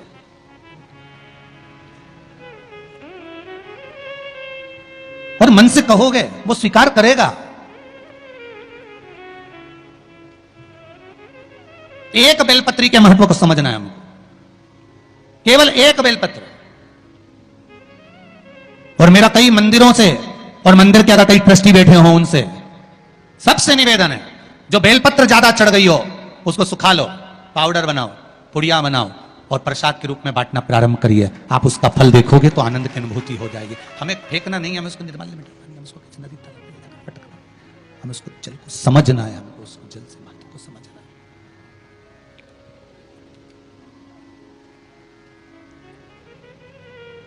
उस जल की महत्वता या उस बेलपत्री की महत्वता को हमें समझना है, जिससे हमको फल की अनुभूति हो, सुख की अनुभूति हो, आनंद की अनुभूति हो। महाराज, मैंने जयंत ब्राह्मण के मुख से कथा सुनी, जल के महत्व को सुना, पवित्र वृक्ष के जड़ में जल चढ़ाने के महत्व को मैंने श्रवण किया। जल के शंकर भगवान का अगर कहीं मंदिर है आपके नजदीक में, कहीं पर भी अगर मंदिर है, उसके मात्र शिखर का दर्शन भी आप कर रहे हो ना, उसमें भी आपको सुख का अनुभव हो जाएगा। अभी किसी ने कहा, गुरुजी वो राजस्थान में 300 साल पुराना शिव मंदिर तोड़ दिया, उसके लिए आप कुछ नहीं कहोगे? आप शंकर की कथा करते हो, शिव जी का इतना वर्णन करते हो, शिव मंदिर तोड़ा गया, आप कुछ नहीं कहोगे? हमने काम कहकर क्या करेंगे? वो तोड़ते रहें, हम बनाते रहेंगे, उसमें क्या टेंशन है? जमीन के मंदिर तोड़ सकते हो, पर ये सनातनियों के दिल में जो मंदिर बन गया, उसको कैसे तोड़ोगे महाराज? कैसे तोड़ोगे और किस तरह से तोड़ोगे? हमारा तो केवल इतना सा निवेदन था, मंदिर तोड़ना ही था तो कम से कम उसके अंदर जो धरोहर रखी थी 300 वर्ष पुरानी, जिसको पुरातत्व विभाग को देना था, मेरे शंकर, कार्तिकेय, मां, गणेश जी, उनको धीरे से नीचे से हाथ जोड़कर उखाड़ लेते, निकाल लेते और उसको पुरातत्व विभाग को ही दे देते, तो भी दिल में प्रसन्नता होती। पर जिसके कर्म का दंड जो भोगेगा, तोड़ो। पर आप लोगों से निवेदन एक है, सभी से, शंकर भगवान के प्रति श्रद्धा, विश्वास, भाव दिल से होना चाहिए। फिर निवेदन करूंगा मेरी जीजियों से, मेरी माताओं से, मेरे भाइयों से, नवयुवक बच्चों से, इतना सा निवेदन है, आप मंदिर भी नहीं जा सकते ना, घर में रहकर भी आप सूर्य नारायण भगवान को जल चढ़ा सकते हो, वो भी नहीं कर सकते तो श्री शिवाय नमस्तुभ्यम मंत्र का जाप कर सकते हो, जिस मंत्र के बल पर आप शंकर को प्राप्त कर सकते हो, शिव को प्राप्त कर। ये जितने पत्र पढ़े, ये सब ये मंत्र के ही तो बल के हैं, और भी पढ़े, अभी तो बहुत सारे हैं, और हम इनको लेकर कक्ष में नहीं जाते, इसी व्यासपीठ पर यहीं रखे रहते हैं, पढ़ सकते हो आप। और जिनको संशय हो, एक एक पत्र में मोबाइल नंबर भी देते हैं, आप इकट्ठा कर लेना और बाद में भी फोन लगाकर पूछ लेना, कहीं सीओर वाले महाराज ने तो नहीं कह दिया था कि पत्र लिख के भेज दो। यही है, यहीं पड़ा हुआ है, यहीं रखा हुआ है। आप तो अपनी भक्ति में लगे रहो, स्मरण में लगे रहो, भक्ति के बल पर लगे रहो, जितना भगवान शिव का स्मरण कर सकते हो, भजन कर सकते हो, नाम जाप कर सकते हो, नाम कीर्तन कर सकते हो, करो और जीवन को सार्थक बनाने का प्रयास करो। जीवन की सार्थकता आपकी होगी।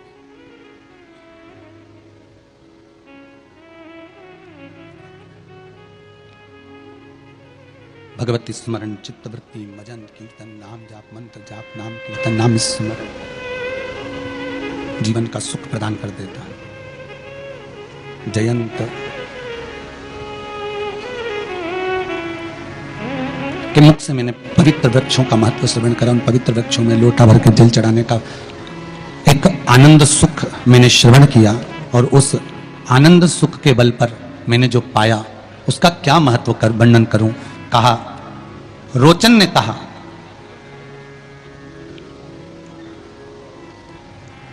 जब मुझे मालूम पड़ा जयंत ब्राह्मण प्रवचन कर रहे थे, कथा कर रहे थे, और मैं सारी मंडली को देखकर बड़ा आश्चर्य में पड़ गया कि इतने सारे लोग कथा में कैसे चले जाते हैं।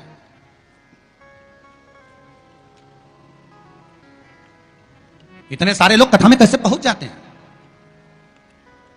कैसे चले गए, कैसे पहुंच गए। आज रतलाम के कलेक्टर महोदय, एसपी महोदय, एसडीएम महोदय जब प्रातः काल के समय पर मिलने के लिए आए तो उनके चेहरे पर एक प्रसन्नता थी और उन्होंने बड़ी प्रसन्नता में एक शब्द कहा कि गुरुदेव, रतलाम नगर का सबसे बड़ा आनंद यह है कि शिव महापुराण की कथा हो रही है तो जितने लोग कथा सुनने के लिए आते हैं या पूरे रतलाम में जितने घर घर हैं, हर घर में प्रत्येक व्यक्ति के चेहरे पर इस कथा की प्रसन्नता है। ये शब्द उनके मुख के थे। प्रत्येक व्यक्ति के चेहरे पर प्रसन्नता बनी, प्रत्येक व्यक्ति के चेहरे पर आनंद बना हुआ है, प्रत्येक व्यक्ति के चेहरे पर प्रसन्नता का भाव बना हुआ है।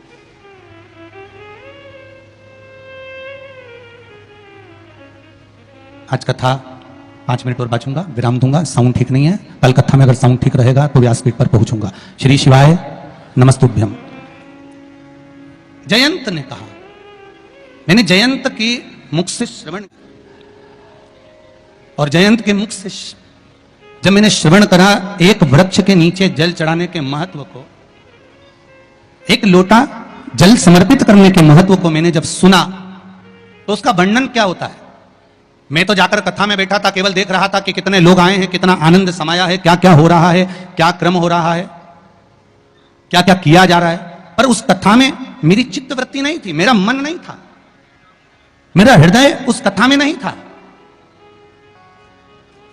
मैं जा गया था, मैंने सोचा थोड़ा सा कथा में विघ्न डालूंगा। मैंने अपने कपड़े फैला दिए, मैंने थोड़ा सा जल ढोल दिया, मैंने थोड़ा सा चिल्लाना चालू करा, मैंने थोड़ा सा अपशब्द कहना चालू करा। जो नजदीक में बैठे थे उनके सामान को मैंने छुपा लिया, उनकी वस्तु को मैंने पीछे रख लिया। तो यहां रोचन कर रहे हैं कि मेरी जो सर्प योनि हुई है वो सर्प योनि पाने का केवल एक कारण है कि मैंने उस कथा में केवल विघ्न उत्पन्न करा। और फिर निवेदन करूंगा, अगर पाटीदार जी कथा करवा रहे हैं, आप सब लोग इस कथा के आनंद में विराजमान हैं, तो प्रयास करना कि कथा में जितनी देर हम बैठे हैं इसमें कोई विघ्न ना आए। हम भगवान का नाम लेकर, स्मरण कर कर, भक्ति को धारण कर कर, भगवान के भजन को धारण कर कर अपनी चित्त वृत्ति में उतार और प्रयास करें कि उसमें कोई विघ्न उत्पन्न ना हो, उसमें कोई विघ्न ना हो। क्यों? उसका कारण होता है कि उस विघ्न को हम अगर डालते हैं तो हमको ही भोगना पड़ता है। तो यहां रोचन कर रहे हैं कि मैंने विघ्न डाला और उसका कारण यह हुआ कि मुझे सर्प की योनि मिल गई। पर एक दिन मैंने उस जयंत ब्राह्मण के मुख से श्रवण कर लिया था कि बैसाख महीने में अगर शिवरात्रि पड़े और उस शिवरात्रि पर एक कलश का पात्र, लोटा तांबे का या मिट्टी में रखा हुआ जल पात्र में लेकर एक बेलपत्र का छोटा सा भाग उसमें छुआया हुआ, और फिर निवेदन कर रहा हूं अगर बेलपत्र उस दिन नहीं मिले तो पात्र लेकर चले जाना मंदिर में। मंदिर में शंकर जी पे तो बेलपत्र चढ़ी होगी ना, अरे बोलो तो जरा, चढ़ी होगी ना। उसी बेलपत्र को धोकर फिर जल के पात्र में उसको छुआकर फिर शंकर भगवान को भाव से, दिल से जो चाहते हो, धन, वैभव, संपदा, सत्ता या रोग से मुक्ति, चाहे उदर से जुड़ी हो। हाँ, एक चीज का ध्यान करना, अगर संपदा के लिए, विवाह के लिए या विद्या के लिए या अन्य चीजों के लिए आप शिव जी को जल चढ़ा रहे हो तो उसके जल को उठाकर नहीं लाना है। और अगर रोग के लिए जल चढ़ा रहे हो कि मुझे ये तकलीफ है, घर में ये बीमारी चल रही है या रोग चल रहा है या किडनी का या लीवर का या कैंसर का या ब्लड प्रेशर का, तो जो जल तुमने समर्पित करा उसको लेकर आकर आचमन भी करना। कौन से दिन? जम के बोलो जरा। शिवरात्रि 29 तारीख को, यही महीने में जल समर्पित करना, जैसे इस पत्र में आया है, देखिए जरा।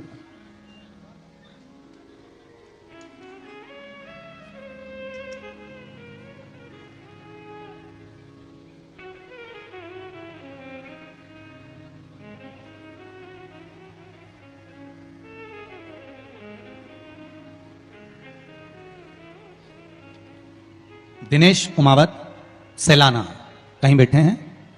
दिनेश जी कुमावत सैलाना से हाथ हिला सकते हैं कहीं बैठे हो तो। दिनेश जी कुमावत सैलाना से अगर कहीं बैठे हो तो हाथ हिला दें। इन्होंने पत्र में लिखा है, गुरुदेव, भगवान शंकर पर एक लोटा जल प्रतिदिन अर्पित करने की महिमा मैंने जानी है। मैं रतलाम का निवासी हूं, जिला रतलाम सैलाना का निवासी हूं। गुरुदेव, पिछले 2 वर्ष से सीपीसीटी की परीक्षा दे रहा था, परंतु 2-3 नंबर से रह जाता था। इस बार मैंने आपका बताया हुआ बेलपत्र पर शहद लगाकर शिव को चिपकाकर फिर परीक्षा देने गया। पेपर कठिन होने के बाद भी मुझे 90% अंक प्राप्त हुए और रतलाम का ही कॉलेज प्राप्त हुआ। ये पत्र, ये शिव भक्ति है। आप शंकर भगवान को जो समर्पित कर रहे हो, शिव को जो दे रहे हो, एक पत्र और है बड़ा सुंदर, देखिए।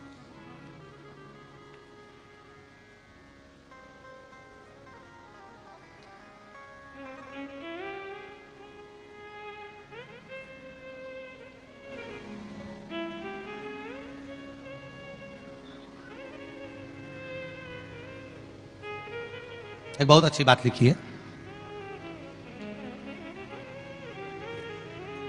कि घर के जब बुजुर्ग आशीर्वाद देते हैं तो एक ही बात क्यों कहते हैं कि पुत्र भाव, भगवान तुझे अच्छा बेटा दे, पुत्र दे, छोरा दे। कभी भी घर के लोग ये आशीर्वाद क्यों नहीं देते कि भगवान तेरे को अच्छी बेटी दे, अच्छी पुत्री दे। बहुत अच्छी बात लिखी है।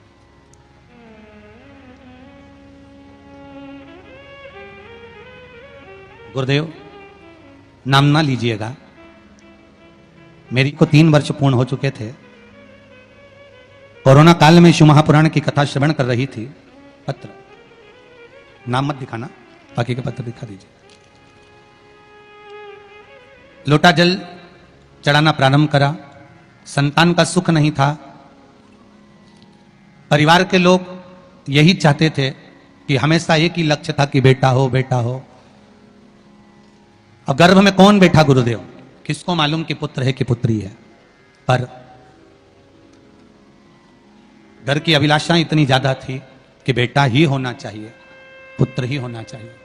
पर गुरुदेव, व्यासपीठ से आप एक निवेदन जरूर करना कि आप कहते हो कि बेटा एक कुल को उतारता है और बेटी 2 कुल को उतारती है, तो आशीर्वाद देते समय पुत्री का भी आशीर्वाद होना चाहिए।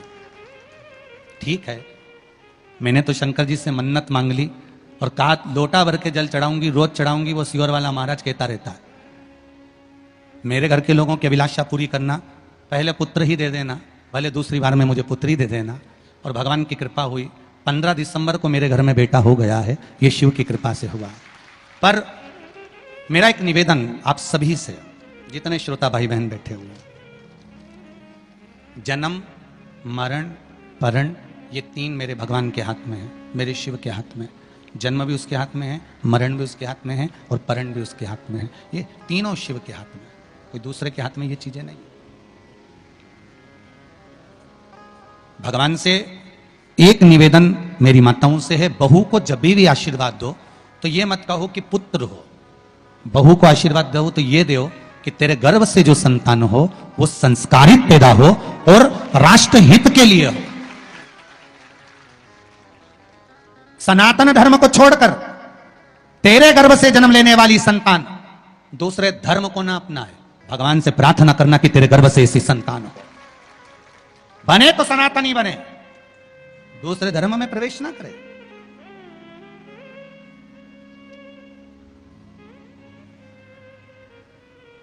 भगवान की भक्ति में रमने वाला चाहिए, भगवान का स्मरण करने वाला चाहिए, नाम कीर्तन करने वाला चाहिए।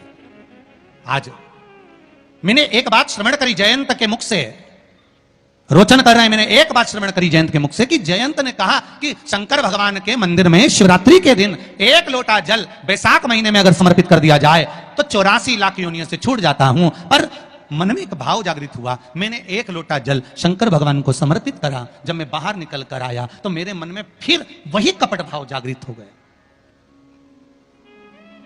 जैसा मैंने कथा के पंडाल में जाकर कहा था। जैसे मैंने कथा के पंडाल में जाकर कहा था, करा कि कपड़े फैला दिए, पानी डोल दिया, कथा नहीं सुनने दी, बैग छुपा दिया, सामान छुपा दिया, वही की वही मेरे कथा के भाव में जो भाव उत्पन्न हुआ था वही की वही मंदिर से जब जल चढ़ाकर आ रहा था, जल चढ़ाकर जब निकल रहा था तो मेरे भीतर फिर वही भाव जागृत हो गया। और मैंने क्या करा कि शिव मंदिर में जो सामग्री रखी हुई थी उस सामग्री को मैंने उठाकर पटक दिया। कहीं कोई सामान रखा हुआ था वो मैंने ले जाकर भूमि पर डाल दिया। अब भूमि पर डाला, मैंने विघ्न डाला मंदिर में। मेरा शिवजी पर 1 लोटा जल तो चढ़ गया, इतने में निकलते निकलते ब्राह्मण देवता के मुख से निकल गया कि तुम शिव मंदिर में आए हो, शंकर की आराधना करने आए हो और तुम्हारे हाथों से ये पाप कर कर जा रहे हो, तुम आने वाला समय तुम्हारे लिए बेकार है। फिर कहूंगा मंदिर तोड़ना सरल है, पर तोड़ने के बाद इस शरीर के द्वारा भोगना सबसे ज्यादा कठिन है, सबसे ज्यादा। तोड़ने वालों ने तोड़ दिया, पर भोगना तो पड़ेगा, आज नहीं तो कल। तैयार हो जाओ राजस्थान के काका जी।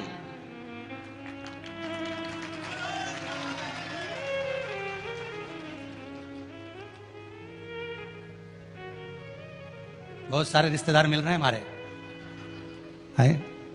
हर कथा में कोई ना कोई एक रिश्तेदार मिल जाता है, भगवान की बड़ी कृपा है, शिव जी की।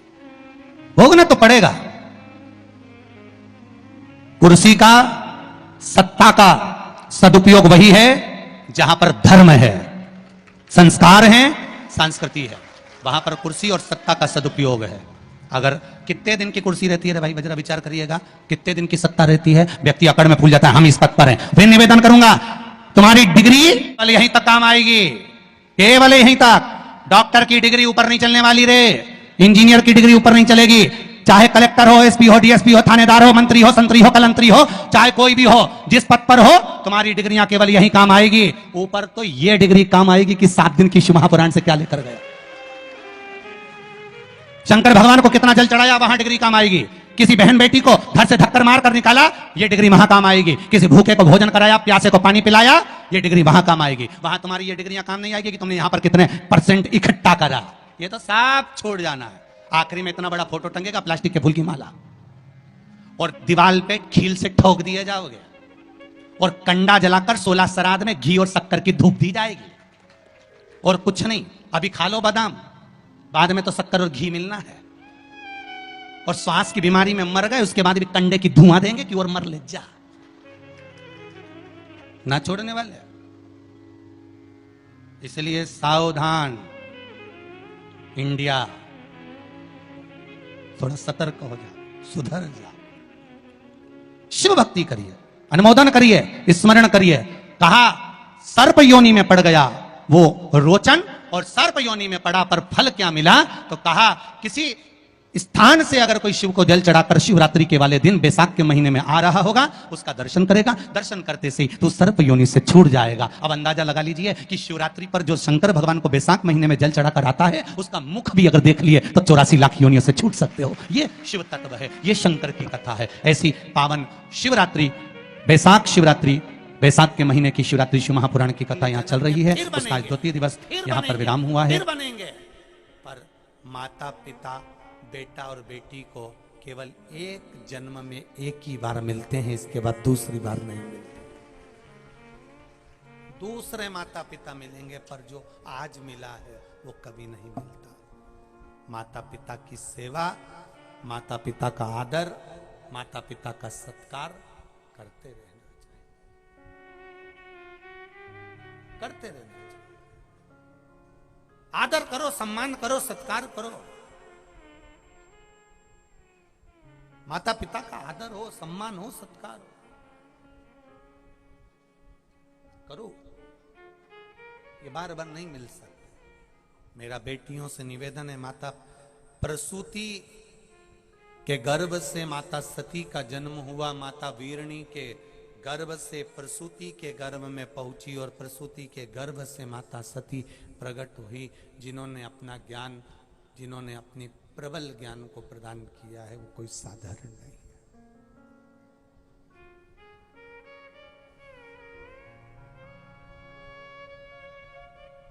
बेटे का जन्म भाग्य से होता है, और बेटी का जन्म भाग्य को भी 100 गुना कर लो तब सौभाग्य से होता है। पर माता पिता को मान, सम्मान, इज्जत बेटी बरकरार रखे। हम क्यों कहते हैं, हमें क्या पड़ा? कभी हमने ये आपसे नहीं कहा कि आप कुबेरेश्वर धाम पर सीहोर में आओ, कभी इस व्यासपीठ से ये नहीं कहा कि तुम कुबेरेश्वर धाम सीहोर में आइए। हम कभी प्रेशर नहीं देते कि हमारे पास में आइए, और कोई कहे कि सीहोर वाला महाराज बोले कि हमारे पास आओ। हम तो इस व्यासपीठ से आपसे मना ही करते हैं, क्योंकि हम किसी से मिलते ही नहीं, हम नहीं मिलते किसी से। हमें कोई राजनीति तो करना नहीं है कि तुमसे मिलेंगे तो तुम हमको खूब अच्छे से, तुम्हारे पूरे परिवार से कुछ ना कुछ हमको दे दोगे। जितना समय आपसे मिलने में लगाएंगे उसका आधा भी समय अगर हमने मेरे महादेव के भजन में लगा दिया तो वो तार देगा। क्या करेंगे मिलकर? मिलकर करेंगे क्या? कई लोगों को लगता होगा हमसे नहीं मिले, हमसे नहीं मिले, हमसे नहीं मिले, हमारे पास नहीं बैठे, हमसे बात नहीं करी, हमसे नहीं मिले, ये दुनिया को लगता होगा। पर शिव पुराण अपने आप में कहती है, महाराज शिव तत्व अपने आप में कहता है कि एकांत का वास। आप जब भिलाई की कथा सुनेंगे ना, 25 तारीख से 2 बजे से 5 बजे तक भिलाई की कथा को जब आप श्रवण करेंगे 2 बजे से 5 बजे तक, तब आप उसमें स्मरण करेंगे एकांतेश्वर महादेव का। हमारे बीच में देपालपुर क्षेत्र के विधायक विशाल जी पटेल जी पधारे हैं, जिन्होंने बेटमा में सुंदर शिव महापुराण की कथा करवाई। एक बार जोरदार ताली बजाकर आपका बहुत बहुत साधुवाद। तो उस एकांतेश्वर महादेव की कथा को जब आप सुनेंगे तो उसमें आपको वर्णन मिलेगा कि जो बच्चा गलत मार्ग पर चला जाता है, जुए में लग गया, मांसाहार में लग गया, मदिरा पाने में लग गया, व्यसन में डूब गया, एकांतेश्वर महादेव की मात्र आराधना करने से हम उसको वापिस ला सकते हैं। जो स्त्री, जो नारी, जो कन्या भी गलत मार्ग पर चली गई तो उसको भी हम वापिस ला सकते हैं। एकांतेश्वर महादेव का स्मरण हम जब करेंगे 25 तारीख वाली कथा में 2 बजे से 5 बजे तक उसको सुने।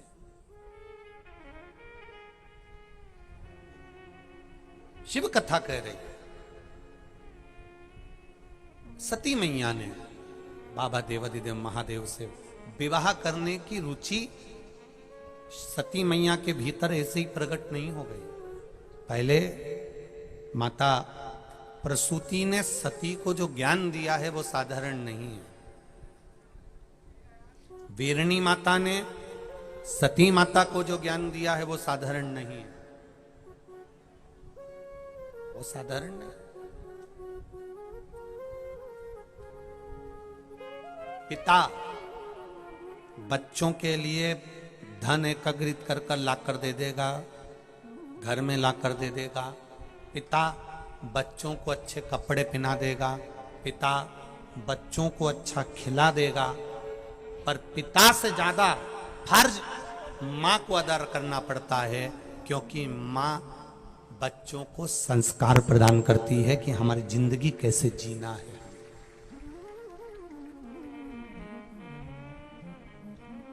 हमारा जीवन कैसे जीना है। करा सती मैया ने, भगवान का भजन करती रही।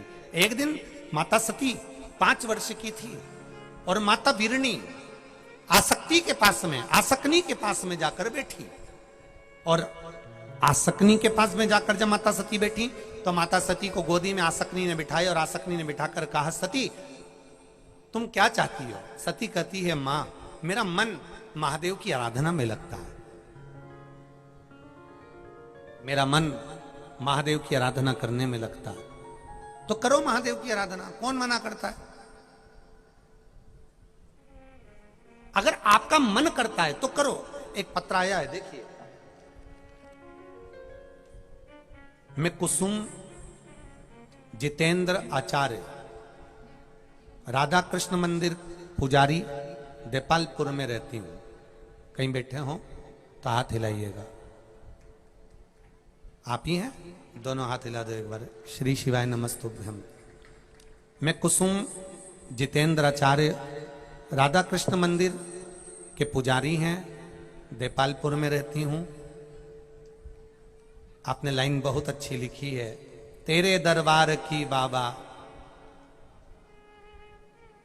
निराली शान देखी है, तुझे देते नहीं देखा पर झोली भरी देखी है। शिव पुराण की महिमा का क्या बखान करूं गुरुजी। मेरी 2 बालिकाएं हैं, एक 14 वर्ष की है, एक 6 वर्ष की है। मुझे लड़का नहीं था, बालक नहीं था। बहुत सारे मैंने पंडितों को पत्रिका भी दिखाई, ज्योतिषियों को भी बताया, और सबने कहा था तुम्हारे नसीब में पुत्र का योग नहीं है, लड़का नहीं होगा, बालक नहीं होगा। एक बार आस्था चैनल पर आपकी कथा सुन ली और टीवी के सामने बैठकर ही बाबा से प्रार्थना करी, बाबा आप ऐसी कृपा करो मेरे घर में पुत्र का योग बन जा। मेरे घर में बेटियां हैं 2 पर संतान में पुत्र नहीं है बाबा। सबने मना करा है कि संतान में पुत्र नहीं होगा, तेरा योग नहीं है। बाबा टीवी के सामने आपने पशुपति व्रत का वर्णन किया, मैंने व्रत करना प्रारंभ करा और बाबा की कृपा से गर्भ ठहर गया। 30 अगस्त 2022 को बाबा की कृपा से मेरे यहाँ पुत्र रत्न की प्राप्ति हुई है, उसको मैं यहाँ प्रणाम करने लाई। आया है साथ में, ऊंचा कर दो थोड़ा सा। हर हर महा, बैठिए बैठिए। श्री शिवाय, शिव कृपा से हो सकता।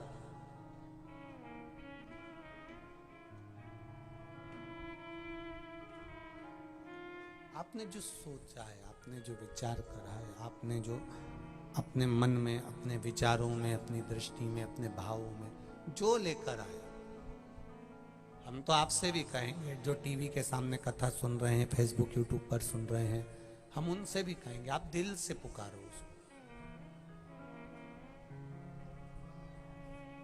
भीड़ बढ़ाने के लिए कथा में कभी मत आना। शिव पुराण में भीड़ बनाने के लिए कभी मत आना। अगर शिव पुराण में आओ तो भक्ति बढ़ाने के लिए आना कि मेरे भीतर मुझे शंकर को प्राप्त करना है। क्या करेंगे भीड़ बढ़ाकर? भीड़ बढ़ाकर करेंगे क्या? भक्ति को बढ़ाना है।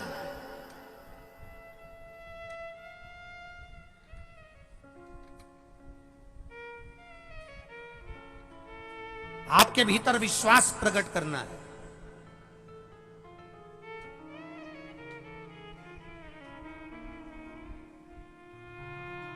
क्या करेंगे? कई लोग भीड़ बढ़ाने के चक्कर में लगे हुए हैं, कंपटीशन करेंगे, भीड़ बढ़ाएंगे, भीड़ बढ़ाएंगे। क्या करेंगे भीड़ बढ़ा के? एक एक लोटा बांट दो, एक एक साड़ी बांट दो और भीड़ बढ़ा लो, उससे कोई फर्क नहीं पड़ता। भीड़ नहीं बढ़ाना है। शंकर की कथा में बैठो तो अपनी भक्ति को बढ़ाओ, भजन को बढ़ाओ।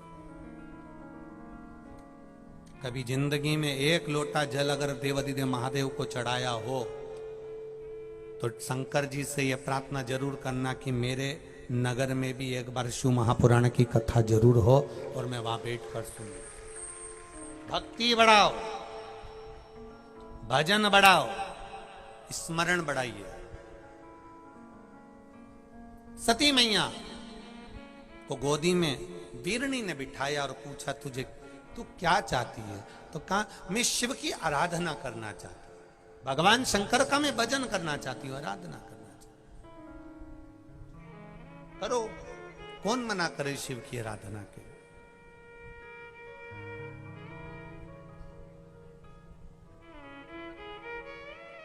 वो दीदी ने एक लाइन लिखी बड़ी सुंदर, तेरे दरबार की बाबा निराली शान देखी है। ना तो ये शिव पुराण में भभूति मिलती है, ना बेल मिलती है, ना तुमको कुछ दिया जाता है। शिव पुराण में तो केवल शंकर की कथा मिलती है। जिसने दिल से सुन ली, सुनी, अगली कथा जहां होती है वहां आपका भी लिखा हुआ पत्र पहुंच जाता है, दिल से अगर सुनी है। तेरे दरबार की बाबा निराली शान देखी है, तुझे देते नहीं देखा पर झोली भरी देगी है। वो कब आता है, कब दे जाता है, क्या दे जाता है, कोई भरोसा नहीं। कैसा देकर जाएगा, भरोसा नहीं। और मेरी माताओं, जीजियों और मेरे जीजाओं जो बैठे हो, उन सब से निवेदन है, शंकर के मंदिर में विश्वास लेकर जाना, ढोंग प्रपंच या छल से मत जाना। किसी और वाला महाराज बोला है चलो चलते हैं शंकर जी के मंदिर में जल चढ़ा देंगे, शिव जी को थोड़ा सा जल प्रदान कर देंगे, गला पकड़ रहा है। शिव जी के मंदिर में जल चढ़ाने जाओ तो विश्वास के साथ जाना, भरोसे के साथ जाना, दृढ़ता के साथ जाना। कितने लोग हैं जो मंदिर जा रहे हैं एक एक लोटा जल चढ़ाने? उठाओ जरा हाथ। सभी जा रहे हो? धर लो वापिस धर लो वापिस धर लो। ठीक है, जाना चाहिए। सारी समस्या का हल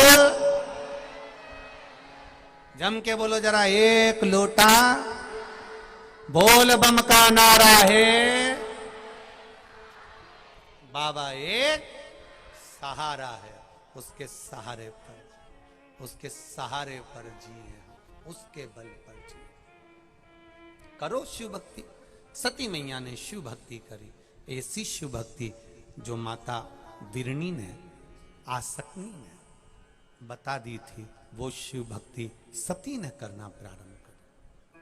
अब माता सती ने जब शिव भक्ति करना प्रारंभ करा, भगवान शंकर का भजन करना प्रारंभ करा, स्मरण करना प्रारंभ करा, शंकर जी का गुणगान करना प्रारंभ करा, कुछ नहीं करती थी माता सती, एक ही काम करती थी, कहीं पर भी बैठती थी तो शंकर का नाम लेती थी।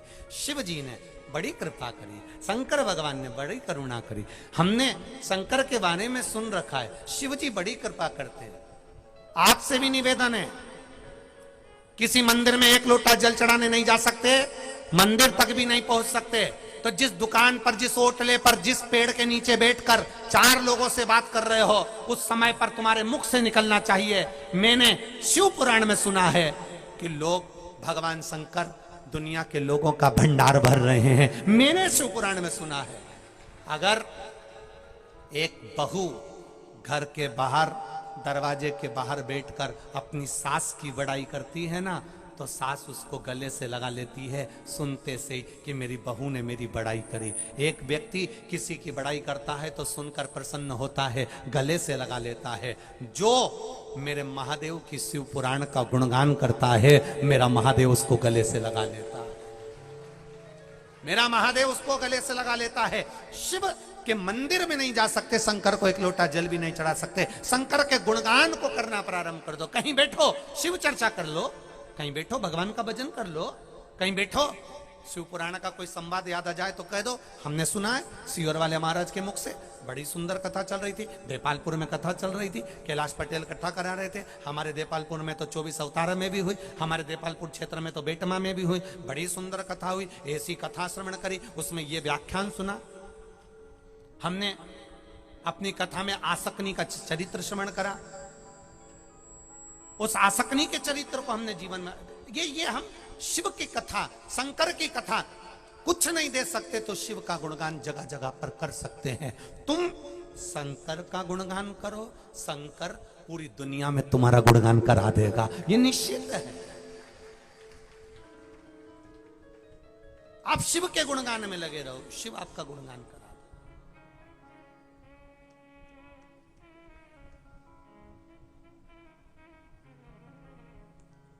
एक नथनी पति दिला देता है सुनार की दुकान पर ले जाके, तो इतनी बड़ी नथनी को पहन के कितनी इतराती, पूरे परिवार वालों को दिखाती और इशारा बार बार उसको घुमाती भी रहती, और घुमाते घुमाते लोग पूछें कहां से आई, किसने दिलाई, 50 बार के सुनाती, उनने दिलाई है। और इतनी अकड़ के बोले, हम तो दोनों गए थे इंदौर घूमने, हमारा मन करी गया, फिर ये मेरे को सुनार की दुकान पे सराफा में ले गए, फिर उन्होंने कहा थारी नाक में ये छोटी सी लौंग अच्छी ना लगे, इसलिए उन्होंने मेरे को नथनी दिला दी। 10,000 की नथनी उसने दिलाई तो 100 जगह जाकर बताई और उस परमात्मा ने इतना अच्छा शरीर दिया, भोजन करने को मुंडा दिया, सुनने को कान दिए, देखने को आंख दी, हाथ दिया, पांव दिया, घर दिया, जमीन दी, जायदाद दी, माता दिए, पिता दिए, भाई दिए, बंधु दिए, रहने को घर दिया, अच्छा गांव नगर शहर दिया, और एक बार भी मुंह से नहीं बोली वारे भोलेनाथ तूने क्या जोरदार दिया, आज तक नहीं बोली। अरे ओ दोगलों,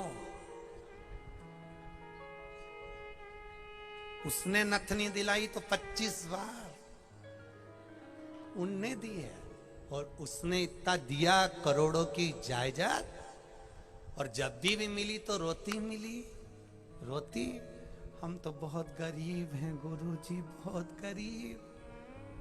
वो तो तुम्हें गुरु भी ऐसा नहीं मिलता, नहीं तो मुंह से कह दे काय के गरीब, एक किडनी 5 लाख की बेचिया, अभी लखपति 2 मिनट में। बहुत गरीब हैं गुरुजी, बहुत गरीब। कोई महादेव से पूछे दुनिया के किसी व्यक्ति को तुमने गरीब पैदा करा है क्या? कोई महादेव से पूछे, माता पार्वती ने काशी में प्रश्न करा था देवादिदेव महादेव से, क्या संसार में किसी को गरीब पैदा करा तुमने? शंकर भगवान कहते हैं पृथ्वी पर जन्म मिला है, और पृथ्वी पर जन्म मिला और काम करने के लिए ये हाथ शरीर दिया, सोचने के लिए बुद्धि दी, बोलने के लिए मुख दिया। अगर कर्म करेगा तो जिंदगी में कभी गरीब नहीं रहेगा, ये शरीर मैंने दिया। मेहनत रत्ती भर की ना करे,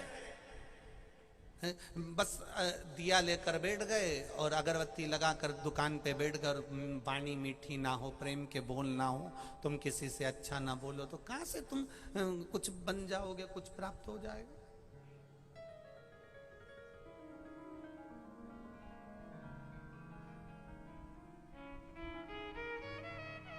अरे मीठो मीठो बोल थारो काई बिगड़े, प्यारो प्यारो बोल थारो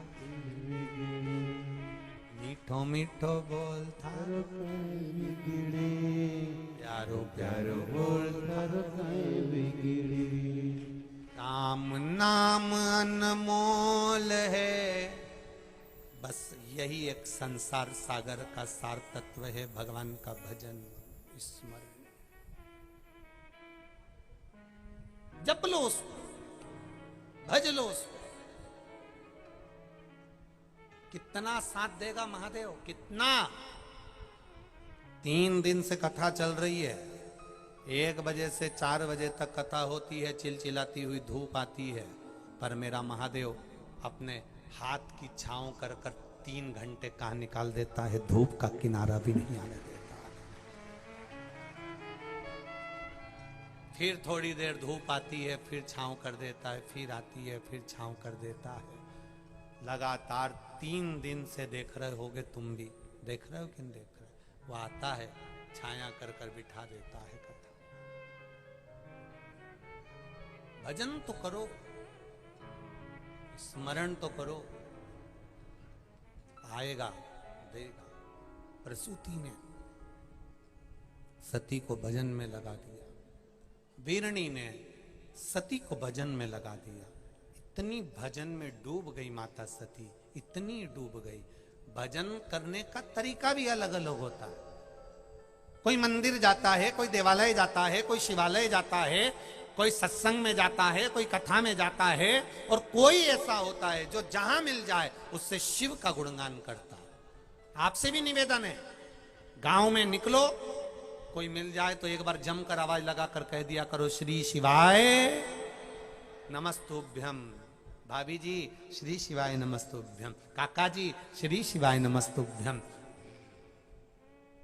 बार बार हम शंकर जी को श्री शिवाय नमस्तुभ्यम, मतलब हम बार बार शंकर को नमस्तुभ्यम कर रहे हैं, नमन कर रहे हैं, प्रणाम कर रहे हैं, दंडवत कर रहे हैं, नमन कर रहे हैं। जब किसी को हम बार बार बार बार नमन करेंगे, बार बार प्रणाम करेंगे, बार बार नमन करेंगे, तो ये उसका फल खाली नहीं जाएगा, मिलेगा जरूर, ये निश्चित है। आप बोलो बार बार श्री शिवाय नमस्ते। हम कहें किसी से, बोले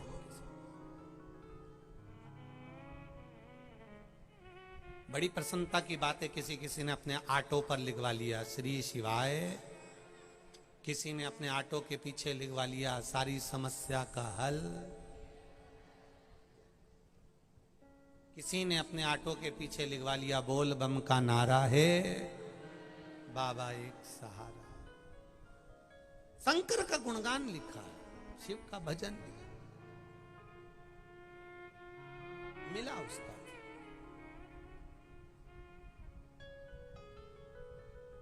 उसका फल खाली नहीं जाएगा, मिलेगा, प्राप्त हो। शिव कथा कह रहे, क्या हुआ मां? कितने साल के बाद हुआ? शिव जी की कृपा से प्राप्त हुआ है। ले आओ, ले आओ, लाओ लाओ। बहुत देर से आप इंतजार कर रही हो, बहुत देर से लेके खड़ी हो, लाओ लाओ। शिव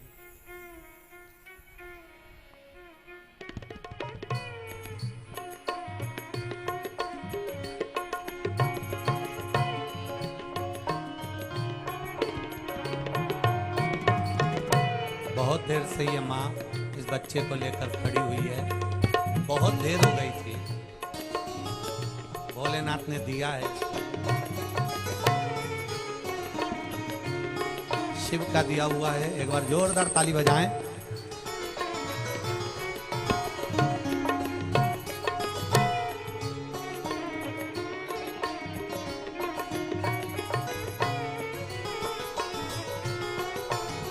शिव तत्व की ओर भगवान शंकर का स्मरण, सती मैया ने भगवान शिव की भक्ति को करना प्रारंभ करा। शंकर का गुणगान, शंकर का स्मरण करना सती मैया ने प्रारंभ किया और सती मैया को शिव मिले। वही सती माता का चरित्र अभी और विस्तार से वर्णित है और भाव के साथ में आनंदित है। वही सती मैया, सती मां डूबी शिव भक्ति में, भगवान शंकर के स्मरण में खूब गुणगान करती है मां सती भगवान देवाधिदेव महादेव का। सखियां मिलती हैं, सहेलियां मिलती हैं, उन सखी सहेली के बीच में बैठकर भगवान शंकर का भजन करती है मां सती। मेरा भाइयों से निवेदन है और माताओं से निवेदन है, अपने मोहल्ले में, गांव के मंदिर में, गांव के शिवालय में, गांव के किसी घर में अगर भजन होता हो, कीर्तन होता हो, सत्संग हो रहा हो, भजन हो रहा हो, कोई ने बुलाया कि नहीं बुलाया, पर भजन की आवाज अगर तुम्हें सुनाई दे जाए और कोई कह दे भूल से भी आज हमारे यहाँ शिवरात्रि का भजन है, 12 महीने शिवरात्रि आती है, भजन है, कोई कह दे आज हमारे यहाँ तीज का भजन है, कोई कह दे आज हमारे यहाँ सुंदरकांड का भजन है, कोई कह दे हमारे यहाँ ये भजन है, प्रयास करना। पूरे समय ना जाकर बैठो, पर 5 मिनट जाकर शीश नवाकर वापिस अपने घर आ जाना, पर जाना जरूर। भजन में जाने की आदत डाले।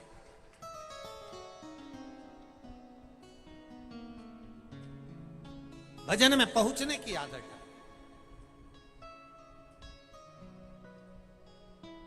सती मैया ने करा, भजन के बल को बढ़ा लिया मां सती ने, और ऐसा भजन का बल बढ़ाया, ऐसा भजन का बल बढ़ाया, ऐसा भजन का बल बढ़ाया कि देवाधिदेव महादेव का कैलाश धाम हिलने लगा। कैलाश धाम हिला, शिव जी के पास सूचना पहुंची। देवाधिदेव महादेव भगवान शंकर दक्ष प्रजापति के पास सूचना पहुंचा दी है और सूचना पहुंचाई कि आपकी पुत्री सती के साथ देवाधिदेव महादेव का मंगल विवाह हो जाए।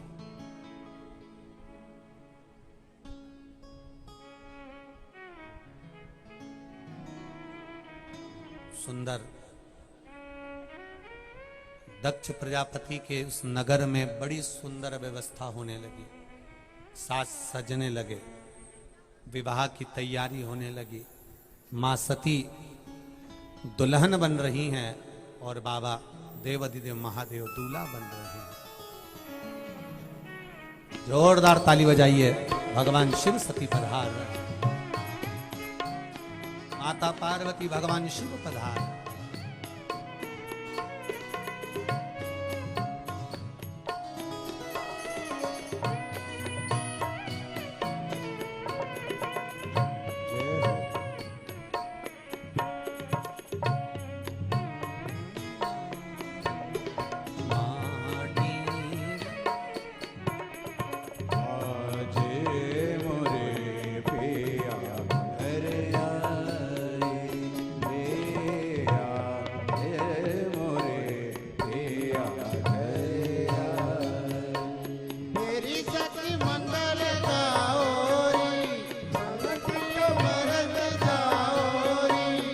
हाथों से।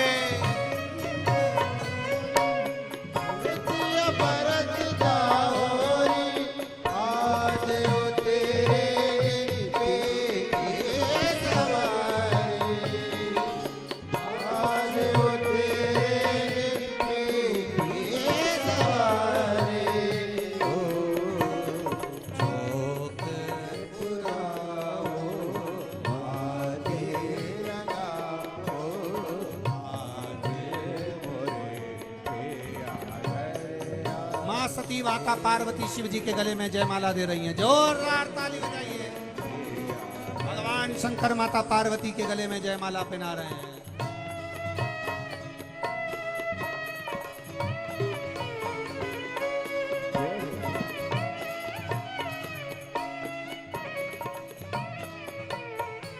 हर हर महादेव। भगवान शिव का मंगल विवाह हुआ।